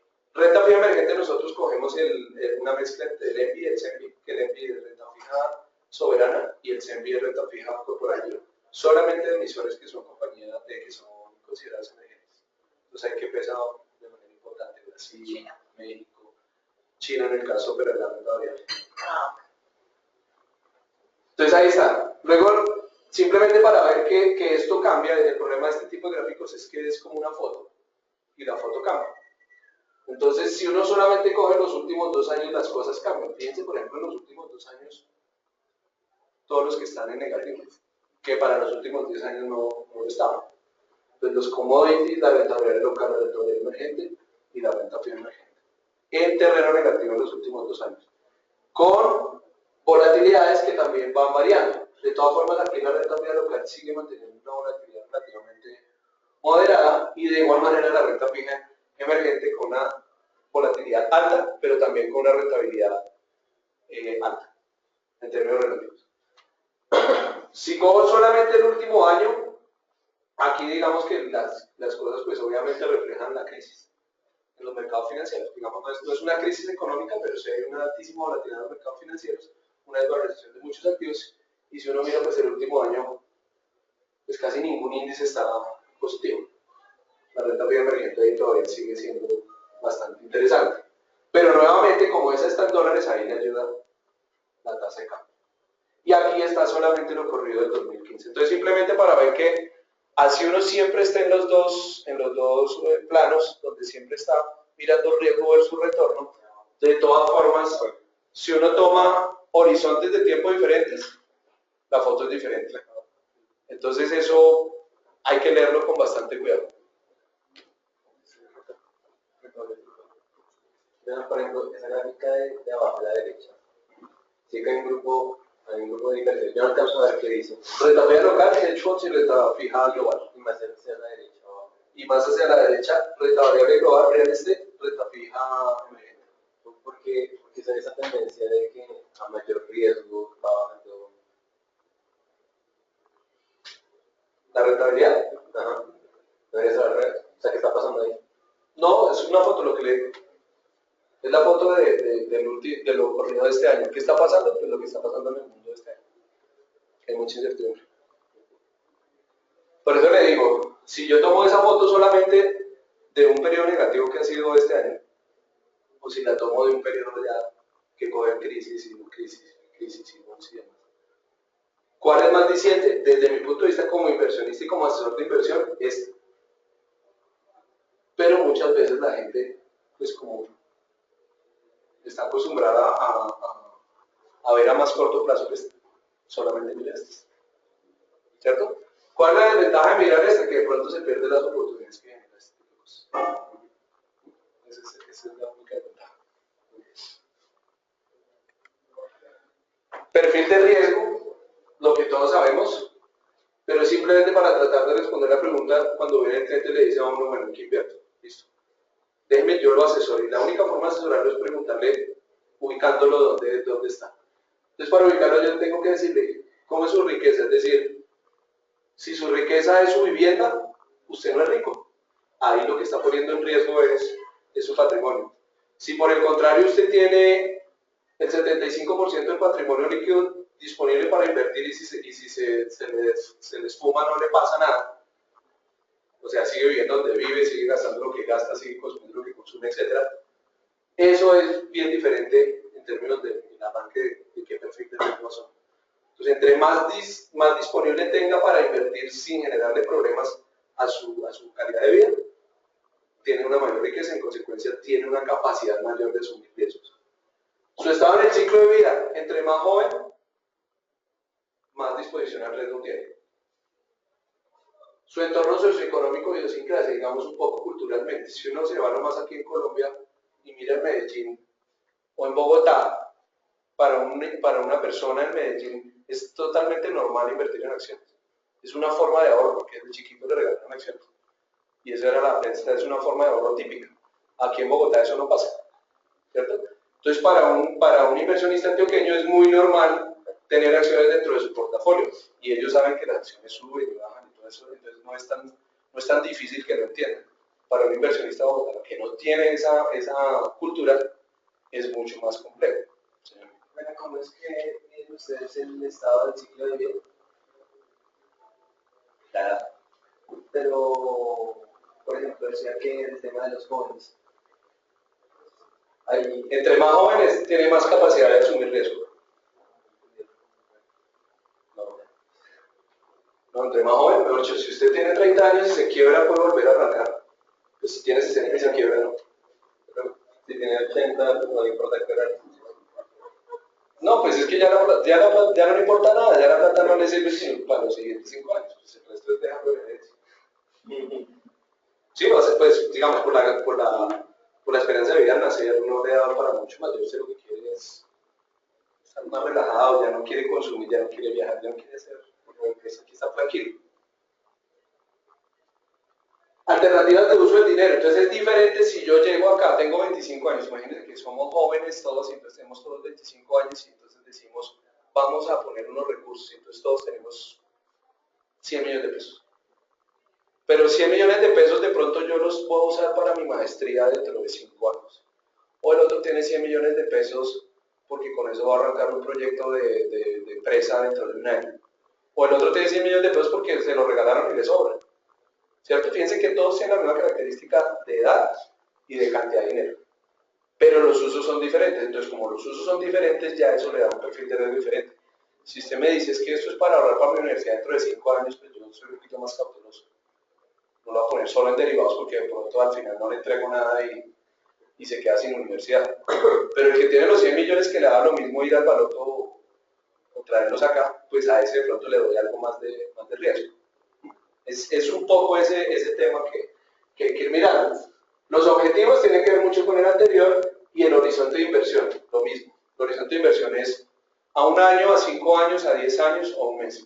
Al de un mes le digo, bueno, aquí hay una cartera a la vista que no tiene rentabilidad negativas casi nunca. Ese es el tema ideal. Si me dice a 3 meses, posiblemente le diga lo mismo, pero ya si empieza a 6 meses en adelante, ya empiezo a darle opciones. El riesgo de perder no está exclusivamente asociado con la desvalorización de las inversiones, que es lo que normalmente llamamos el riesgo de mercado, sino que hay otro tipo de riesgos. ¿Cuáles? Riesgos legales, operativos, de liquidez, de crédito, riesgo país, entre otros, que muchas veces pasan a un segundo plano y pueden ser más relevantes que el mismo riesgo de mercado. ¿Cierto? ¿Qué es lo que sucede muchas veces? Como la economía no ha estado en crisis desde el 99, pues no se ha reflejado el riesgo de crédito. Pero seguramente, ¿qué pasaba también en el 97 o en el 98? Que llegaban clientes a las comisionistas de bolsa o a las fiduciarias a tratar de invertir, y como las cosas pues no se habían quebrado, entonces era fácil decirles, no, pues invirtamos en finca raíz. Entonces, ¿cómo se quebró el sector cooperativo en Colombia? Pues todo el portafolio de inversiones fue finca raíz. Y el primer sector que se quebró en la crisis financiera fue el sector cooperativo. Como los precios no caían. Entonces, cuando cayeron, ahí vinieron los problemas. Eso es el riesgo de crédito.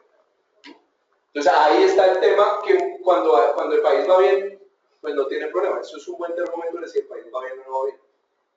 Si el riesgo de crédito no está tan, digamos, tan en la superficie, es porque en realidad la cosa es manejable, con idas y venidas. Pero si empieza a generarse algo de problemas de riesgo de crédito, eso ya es un síntoma de verdad importante de que la economía está en problemas. Cuando me habla de riesgo de crédito, ¿habla del ENVI o de CDS o de la calificación? Riesgo de crédito es que no le paguen. Si usted me presta, yo no le pago. Pero como la, cuando habla de riesgo de crédito de Colombia está midiendo cómo. ¿Cómo se mide el riesgo de crédito? Sí, con el indicador. Es muy difícil de medir. Los mercados usan uno que se llama el spread, y ese spread, por ejemplo, puede ser el ENVI, pero en realidad se usa más el credit default swap. Es una medida interesante porque de alguna manera, en la medida que hay muchos jugadores en el mercado, pueden anticipar cosas, ¿cierto? Pero aún así es insuficiente. Digamos que en momentos normales de la economía funciona bastante bien. Entonces, por ejemplo, ¿qué ha sucedido? Que el CDS de Brasil ha subido 200 puntos básicos. Colombia ha subido como 100 básicos. Entonces, ¿qué es lo que de alguna manera dice? Que los inversionistas consideran que el riesgo de crédito es un poco mayor que antes, lo que no implica ni que estemos en un riesgo de ni nada de eso. Ahora, ¿qué es lo que pasa? Que los inversionistas también se equivocan. Entonces puede ser que nunca cambiemos de calificación, pero los inversionistas decidieron cobrarle más por el riesgo país a Colombia. ¿Cierto? Sí, puede ocurrir que simplemente los inversionistas se equivoquen y dentro de un año otra vez el riesgo país baje. Entonces, es como un termómetro, pero el termómetro puede estar dañado. Entonces, por eso hay que mirarlo con... Entonces, en ese sentido es mucho más juicioso el análisis de una calificadora de riesgo, porque la calificadora de riesgo no le resume todo en un solo indicador, sino que usted mira un reporte de calificación de cualquier deuda y ahí le dice, vea, es que las estimaciones de la fuente de pago de esa deuda son estas. Entonces, en el caso fiscal es, ya los ingresos petroleros no son tantos, pero entonces si hay una reforma tributaria, entonces se van a mantener, etcétera, ese tipo de cosas. Ese sí le dice a uno, entonces, por ejemplo, ¿qué puede hacer? Jugarle a esa medida que de pronto está distorsionada por cualquier circunstancia, y entonces lo que yo hago es compro riesgo Colombia, porque si el riesgo baja, entonces gano dinero. Entonces, los otros riesgos también cuentan, y es un poco el tema que nosotros cuando asesoramos a los clientes, pues lo tenemos en cuenta. La teoría de la administración de portafolio de inversión está soportada en la relación riesgo-retorno, que es lo que les acabo de mencionar, y el perfil de riesgo es indispensable, o sea, casi que sin eso no se puede trabajar, para construir el portafolio y aplicarle técnicas estadísticas de optimización. Entonces, ¿qué es lo que hacemos? Viene un cliente, le definimos el perfil de riesgo, miramos el universo de inversiones disponibles y con eso ya aplicamos técnicas estadísticas que lo que me dicen es el portafolio óptimo en términos de no pasarse de cierto nivel de volatilidad es esta combinación de activos. O, de acuerdo a su rentabilidad esperada, le mantengo la rentabilidad esperada y me da esta combinación de activos con esta volatilidad. Si usted está cómodo en cualquiera de los dos escenarios, arrancamos a construir el portafolio.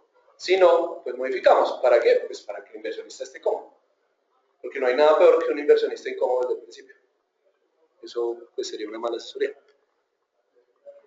Dentro de lo que ustedes han trabajado, ¿cómo han visto el perfil de riesgo de los jóvenes en Colombia?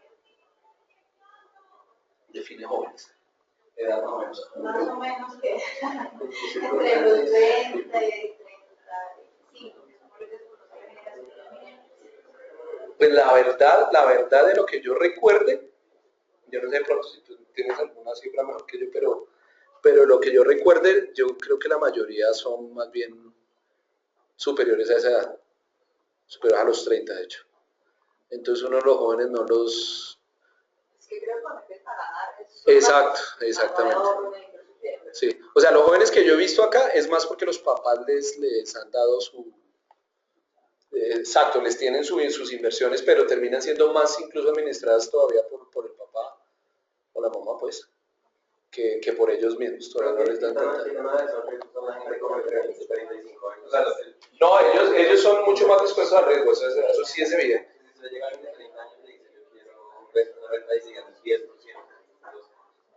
¿Sí? No, rentabilidad todos queremos altísimas, pero digamos cuando uno lo controla por riesgo, entonces le digo, listo, vamos, el cliente me llega y me dice, listo, yo quiero una rentabilidad del 15. Y digo, bueno, vamos a mirar. Con el 15 le toca asumir una volatilidad del 15 también.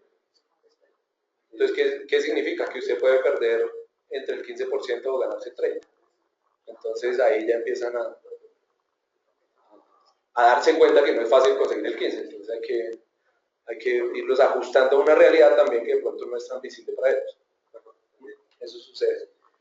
Pero a juzgar, yo creo que hay una medida clave de este tema y es la gente joven que ya hoy cotiza a pensión a través de los fondos de pensiones obligatorias. Si uno mira los fondos de mayor riesgo, los fondos de pensiones obligatorias son enanos. ¿Por qué no había? Pero exacto, porque a la gente no le interesa. A la gente no le interesa su pensión. Y eso pues dice mucho. No le recomendaría. O sea, si yo fuera, yo que ya no soy tan joven, pero yo tengo 38 años, pero yo tengo todo el mayor riesgo. Yo también veo las cifras y me duele. Sí. Todo que... Sí. Desde que... Pero por ejemplo, ahorita, ¿qué ventaja es? Por ejemplo, en la medida en que uno va volviéndose más viejo, va perdiendo cuenta. En la medida que uno va ganando edad, también normalmente va ganando más ingresos. ¿Qué significa? Que las cotizaciones que va haciendo con más tiempo son más altas. Entonces, por ejemplo, en eventos como el actual, donde muchos de los activos han caído de precio, ¿qué sucede? Pues que va a tener los montos nuevos, de pronto están perdiendo los de hace 5 años, hace 3 años, hace 2 años, pero ya los montos nuevos que van a ser más grandes van a tener la posibilidad de ganar más, porque cogen los precios de los activos más abajo. Entonces, ese tipo de cosas son las que uno a veces no se detiene a pensar y que son las que eventualmente sí le van a dar la rentabilidad en la pensión al final. Por ejemplo, a los fondos de pensiones este año les ha ido muy bien con la tasa de cambio. Y no es que se hayan cambiado el 100% a inversiones en dólares, pero con la proporción pequeña que han cambiado a dólares ha sido suficiente para proteger el ahorro de los afiliados. Y eso es precisamente el juego. Y es cómo diversifico. Y en este caso la diversificación solamente por el lado de la moneda ha sido suficiente para generar buenas rentabilidades. Sin ser irresponsables de cambiarse el 100% a moneda extranjera. Bueno, acá simplemente ¿por qué invertir en portafolios de inversión? Aquí lo que les tengo es, en los mismos activos, renta variable global, renta variable emergente, renta fija global, renta fija emergente en dólares, renta fija emergente en moneda local, real estate, fondos de capital privado, hedge funds, commodities, renta variable local y renta fija local. Esos activos, desde el año 2000, ¿cuánto han rentado cada uno de ellos año por año? ¿Cierto? Para no ver solamente la foto que veíamos en cada una de las gráficas anteriores. Y acá lo que está en verde es lo que más verde es, fue lo que más rentó, y lo que más rojo es, fue lo que menos rentó. En cada año, digamos, como el ranking. Entonces, si uno se fija, pues eso es una intermitencia absoluta. O sea, nunca hay algo que rente siempre más que el resto. Entonces, como eso es la realidad, pues entonces es difícil que yo, con mi cliente, por más conocedor que yo sea, siempre le pegue al que mejor le va. Es muy difícil. O a coger los 2 o los 3 primeros, es muy difícil. Entonces, una forma de acotarle esa posibilidad es mezclar. Y esa mezcla es lo que llamamos un portafolio. Entonces, ya con las técnicas de optimización, con base en esa misma historia. Técnicas de optimización es que dicen qué porcentaje en cada uno. Exactamente. Qué porcentaje en cada uno de los activos. ¿El corte de 2015 a qué fecha? A la semana pasada. No se asuste. No. Es que es feo, ¿no? Sí. Eso es lo difícil de explicarle a un cliente, por ejemplo, este año. Porque él lo mide a uno como asesor financiero de todas formas en periodos muy cortos. Y es entendible, es decir, si yo estuviera del otro lado seguramente haría lo mismo. Entonces el tema es lograrle hacer ver que es un tema más de inversión de largo plazo, que hay resultados negativos en el corto plazo. Ahora, ¿cómo me protejo de estas cosas? Entonces, si yo estaba mucho en commodities o en renta variable local o en renta variable emergente, pues lo que hice fue restringirme lo máximo posible dentro de mi perfil de riesgo de esos activos.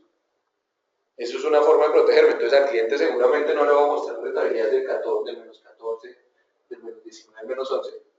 Y con que le muestre rentabilidades en este evento, rentabilidades positivas ya es una gran ganancia. Porque quiere decir que sí estoy haciendo mi tarea de tratar de evitar los resultados adversos. Y cuando vengan los positivos, pues tengo que ser mucho más positivo que el promedio. Cuando se optimiza, por lo general, cuando optimizan portafolios, fijan la varianza y maximizan rentabilidad o fijan la rentabilidad. Normalmente fijamos la varianza.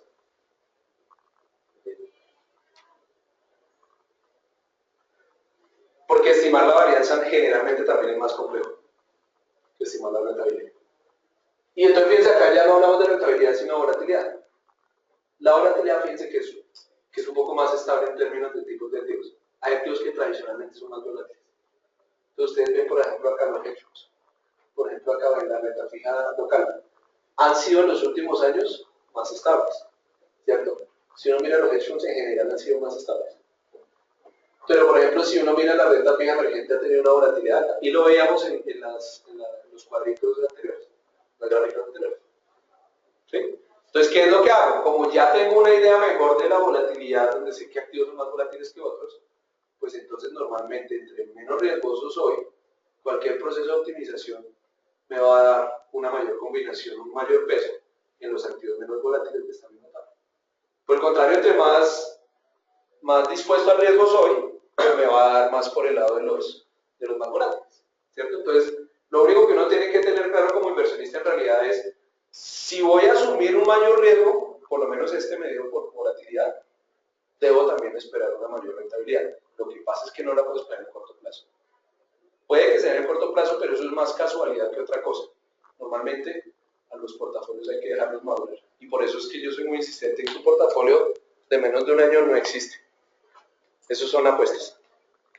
Que es válido, pero portafolio como tal.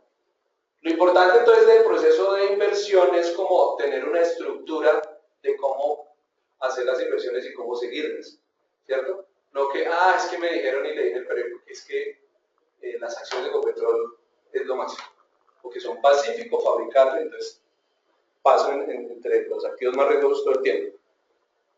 ¿Cómo se hace normalmente? Y eso funciona a nivel universal. Hay como 3 fases. Planeación, ejecución y retroalimentación. Todas son igual de importantes. Pero lo que sí es importante es que vayan en orden.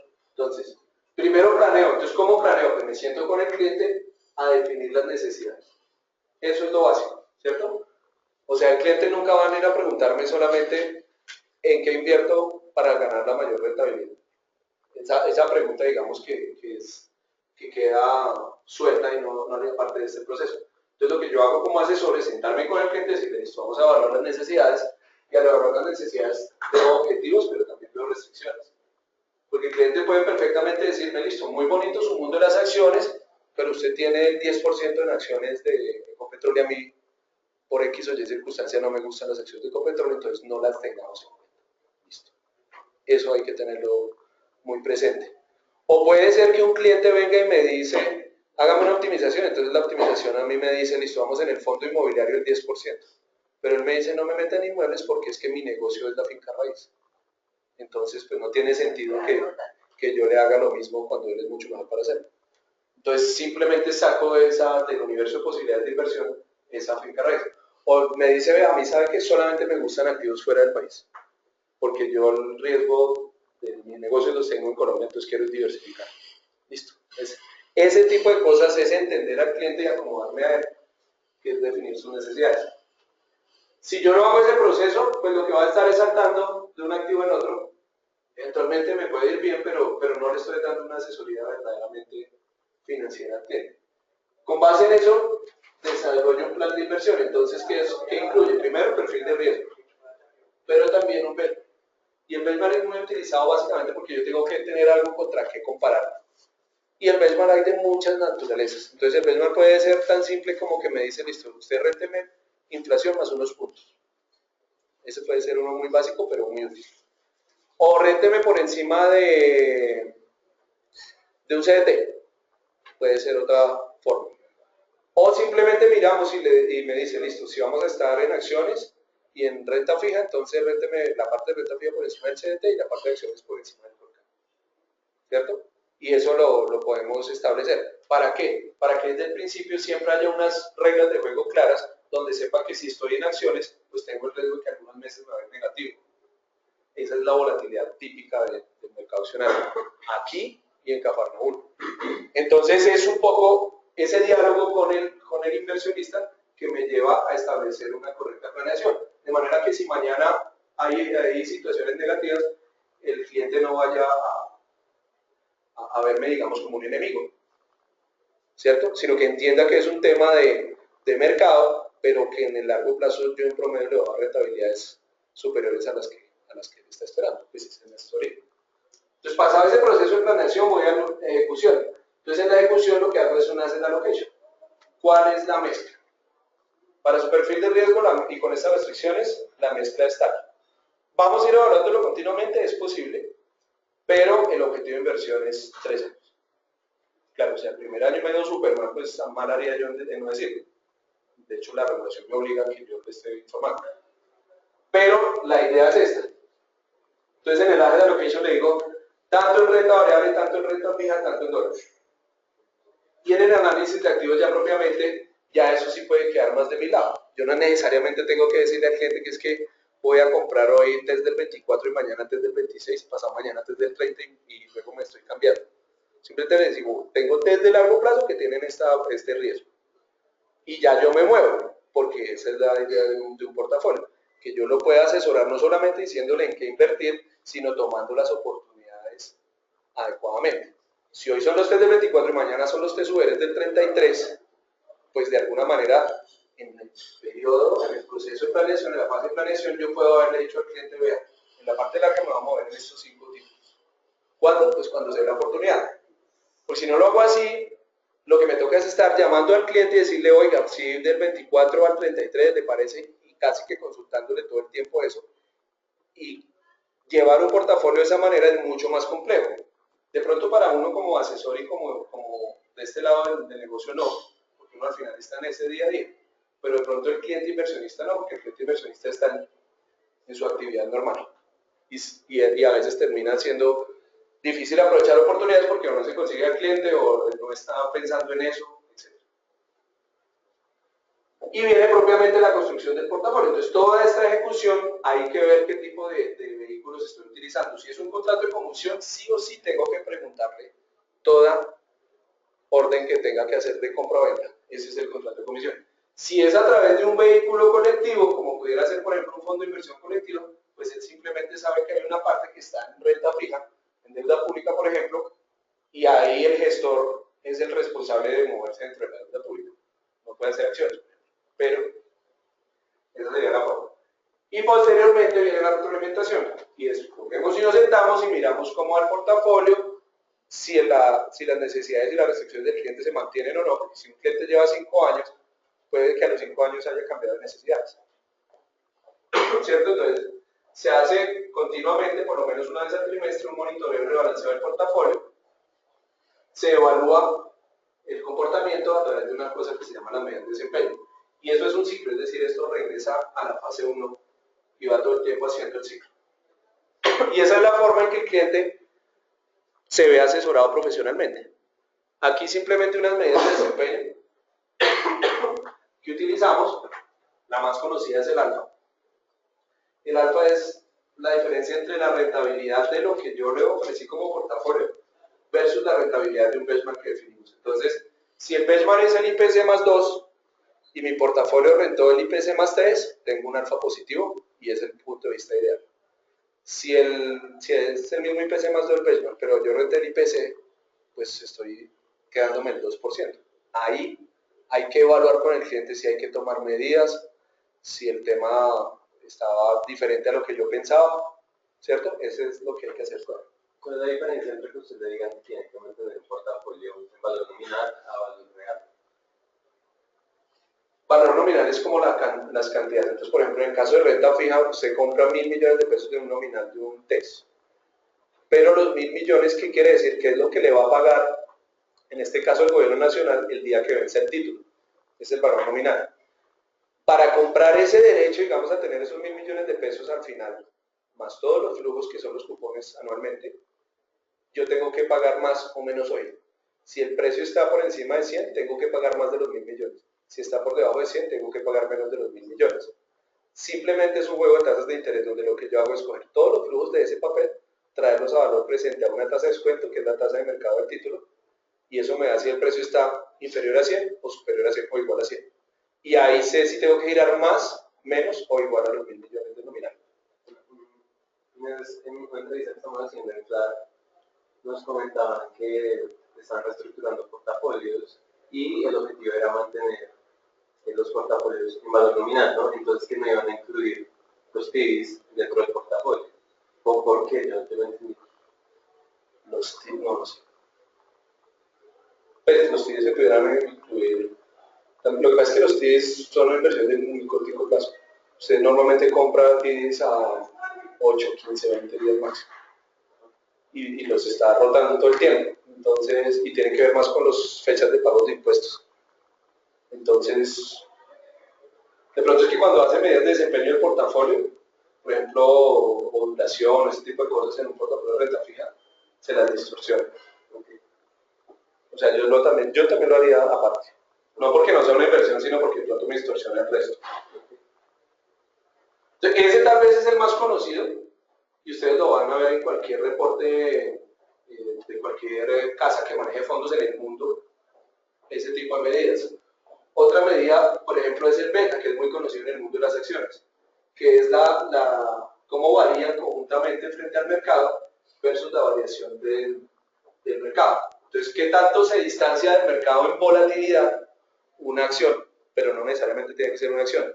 Por ejemplo, yo puedo sacar el beta de los bonos colombianos versus el índice GBIM de JP Morgan.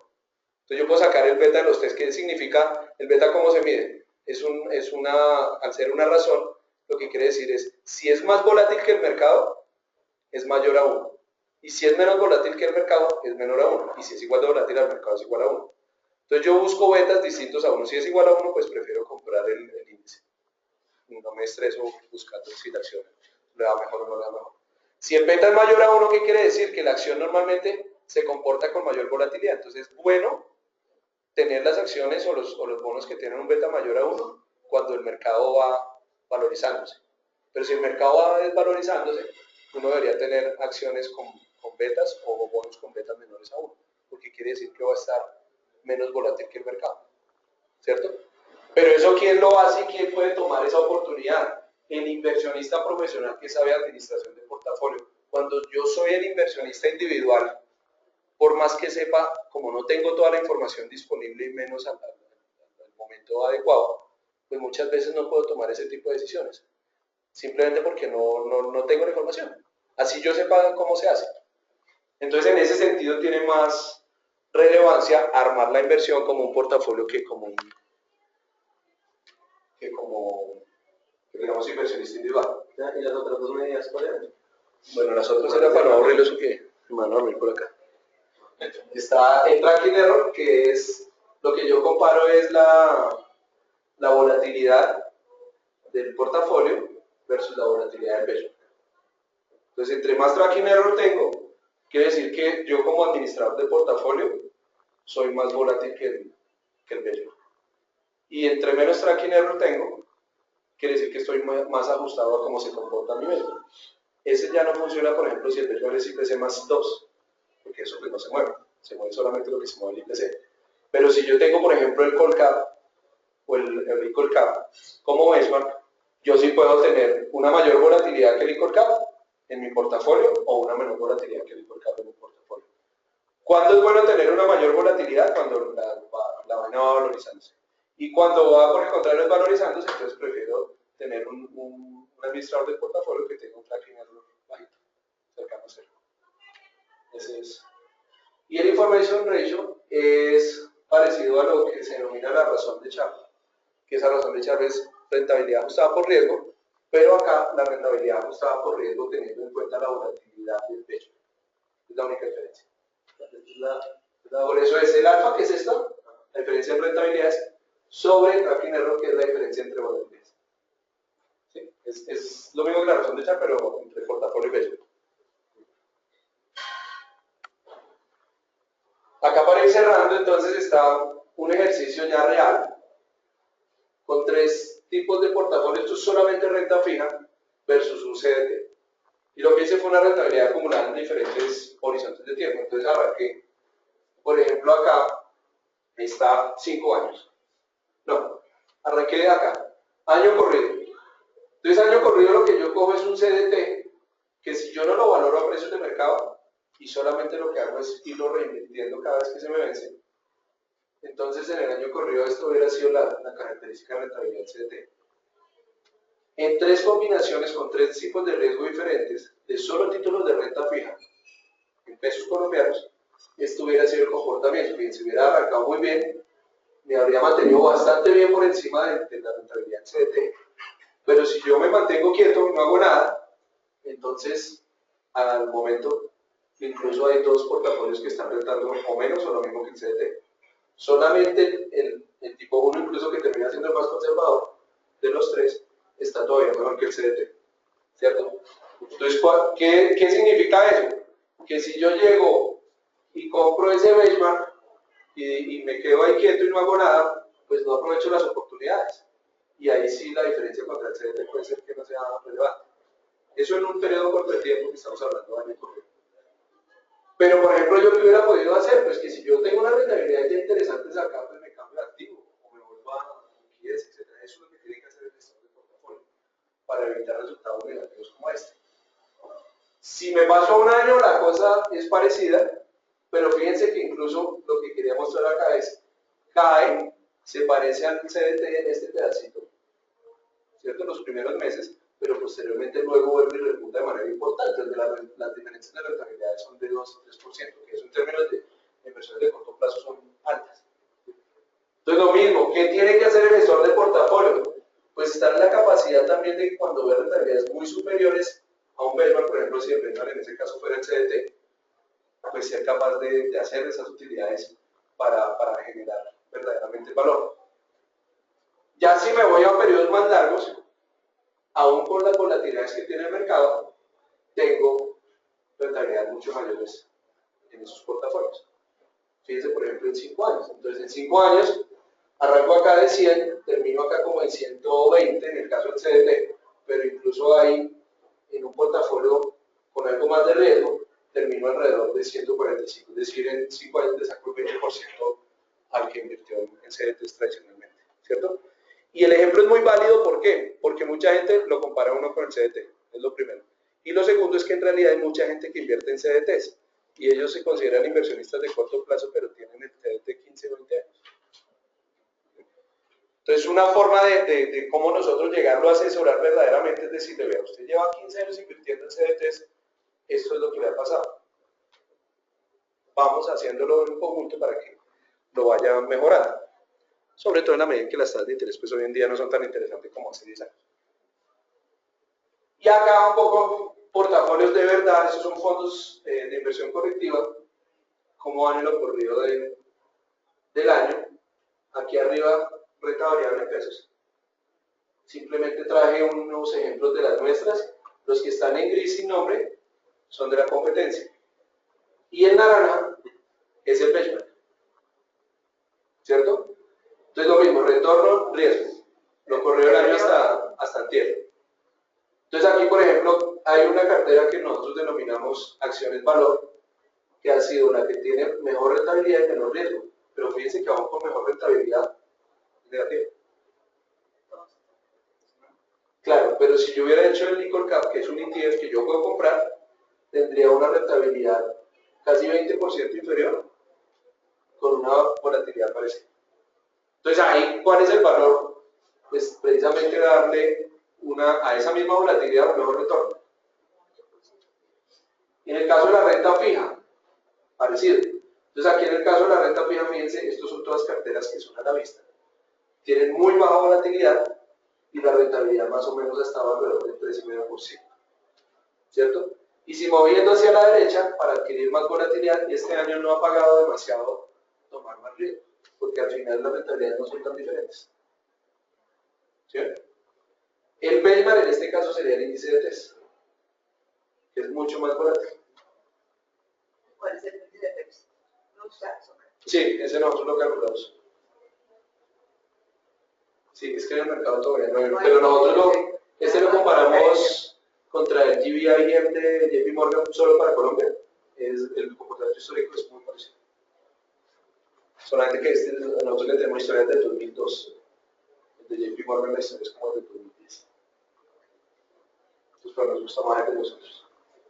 Pero es simplemente para mostrar, y estos ya son datos reales, lo mismo que el de la diapositiva pasada, que es lo que tradicionalmente estamos haciendo con el cliente. Entonces, la idea de contarles un poquitico en este ejercicio de la mañana de hoy era mostrarles, digamos, cómo es que nosotros terminamos haciéndole la asesoría al cliente inversionista. ¿Cierto? Que no es el cliente que solamente viene y dice, oye, ¿cuáles son las acciones en que hay que meterse?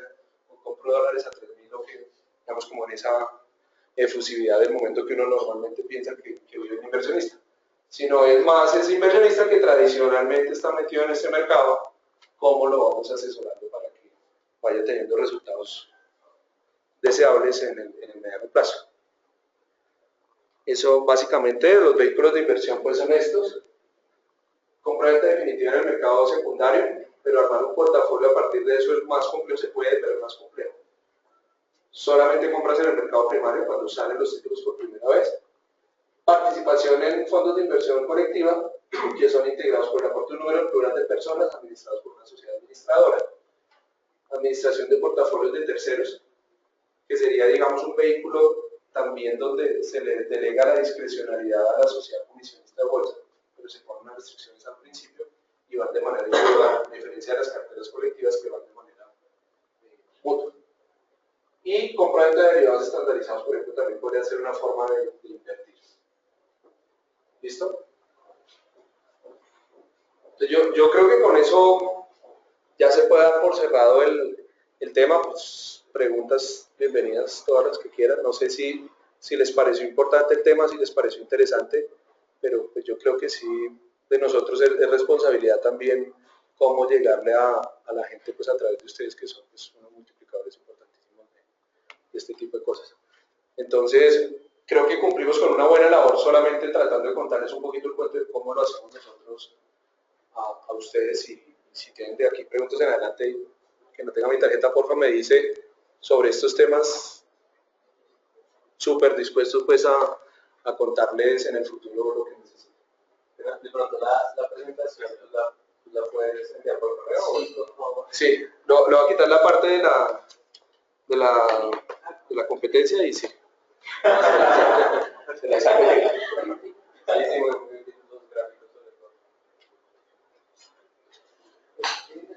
No sé si tienen alguna pregunta adicional. Igual lo que les digo, por favor, lo que yo les pueda ayudar, si también necesitan información, no necesariamente digamos una duda puntual, sino información sobre estas cosas que sea pública, por supuesto yo también les puedo ayudar con estos temas. ¿Listo? ¿Cada cuánto actualizan esa tabla de conocidos? ¿Cuál?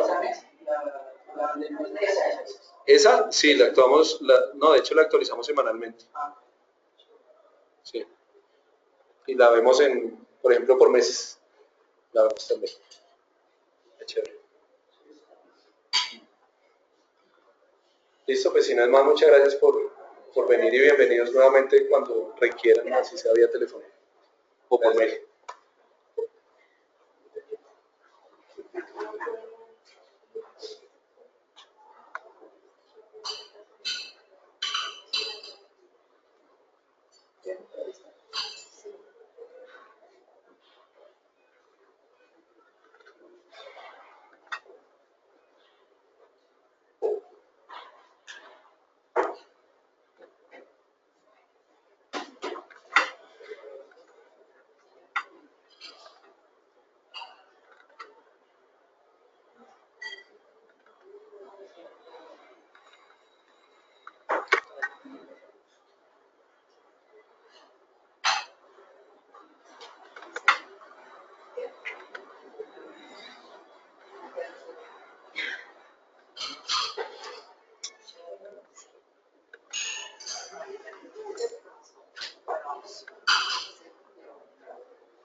toca opinión.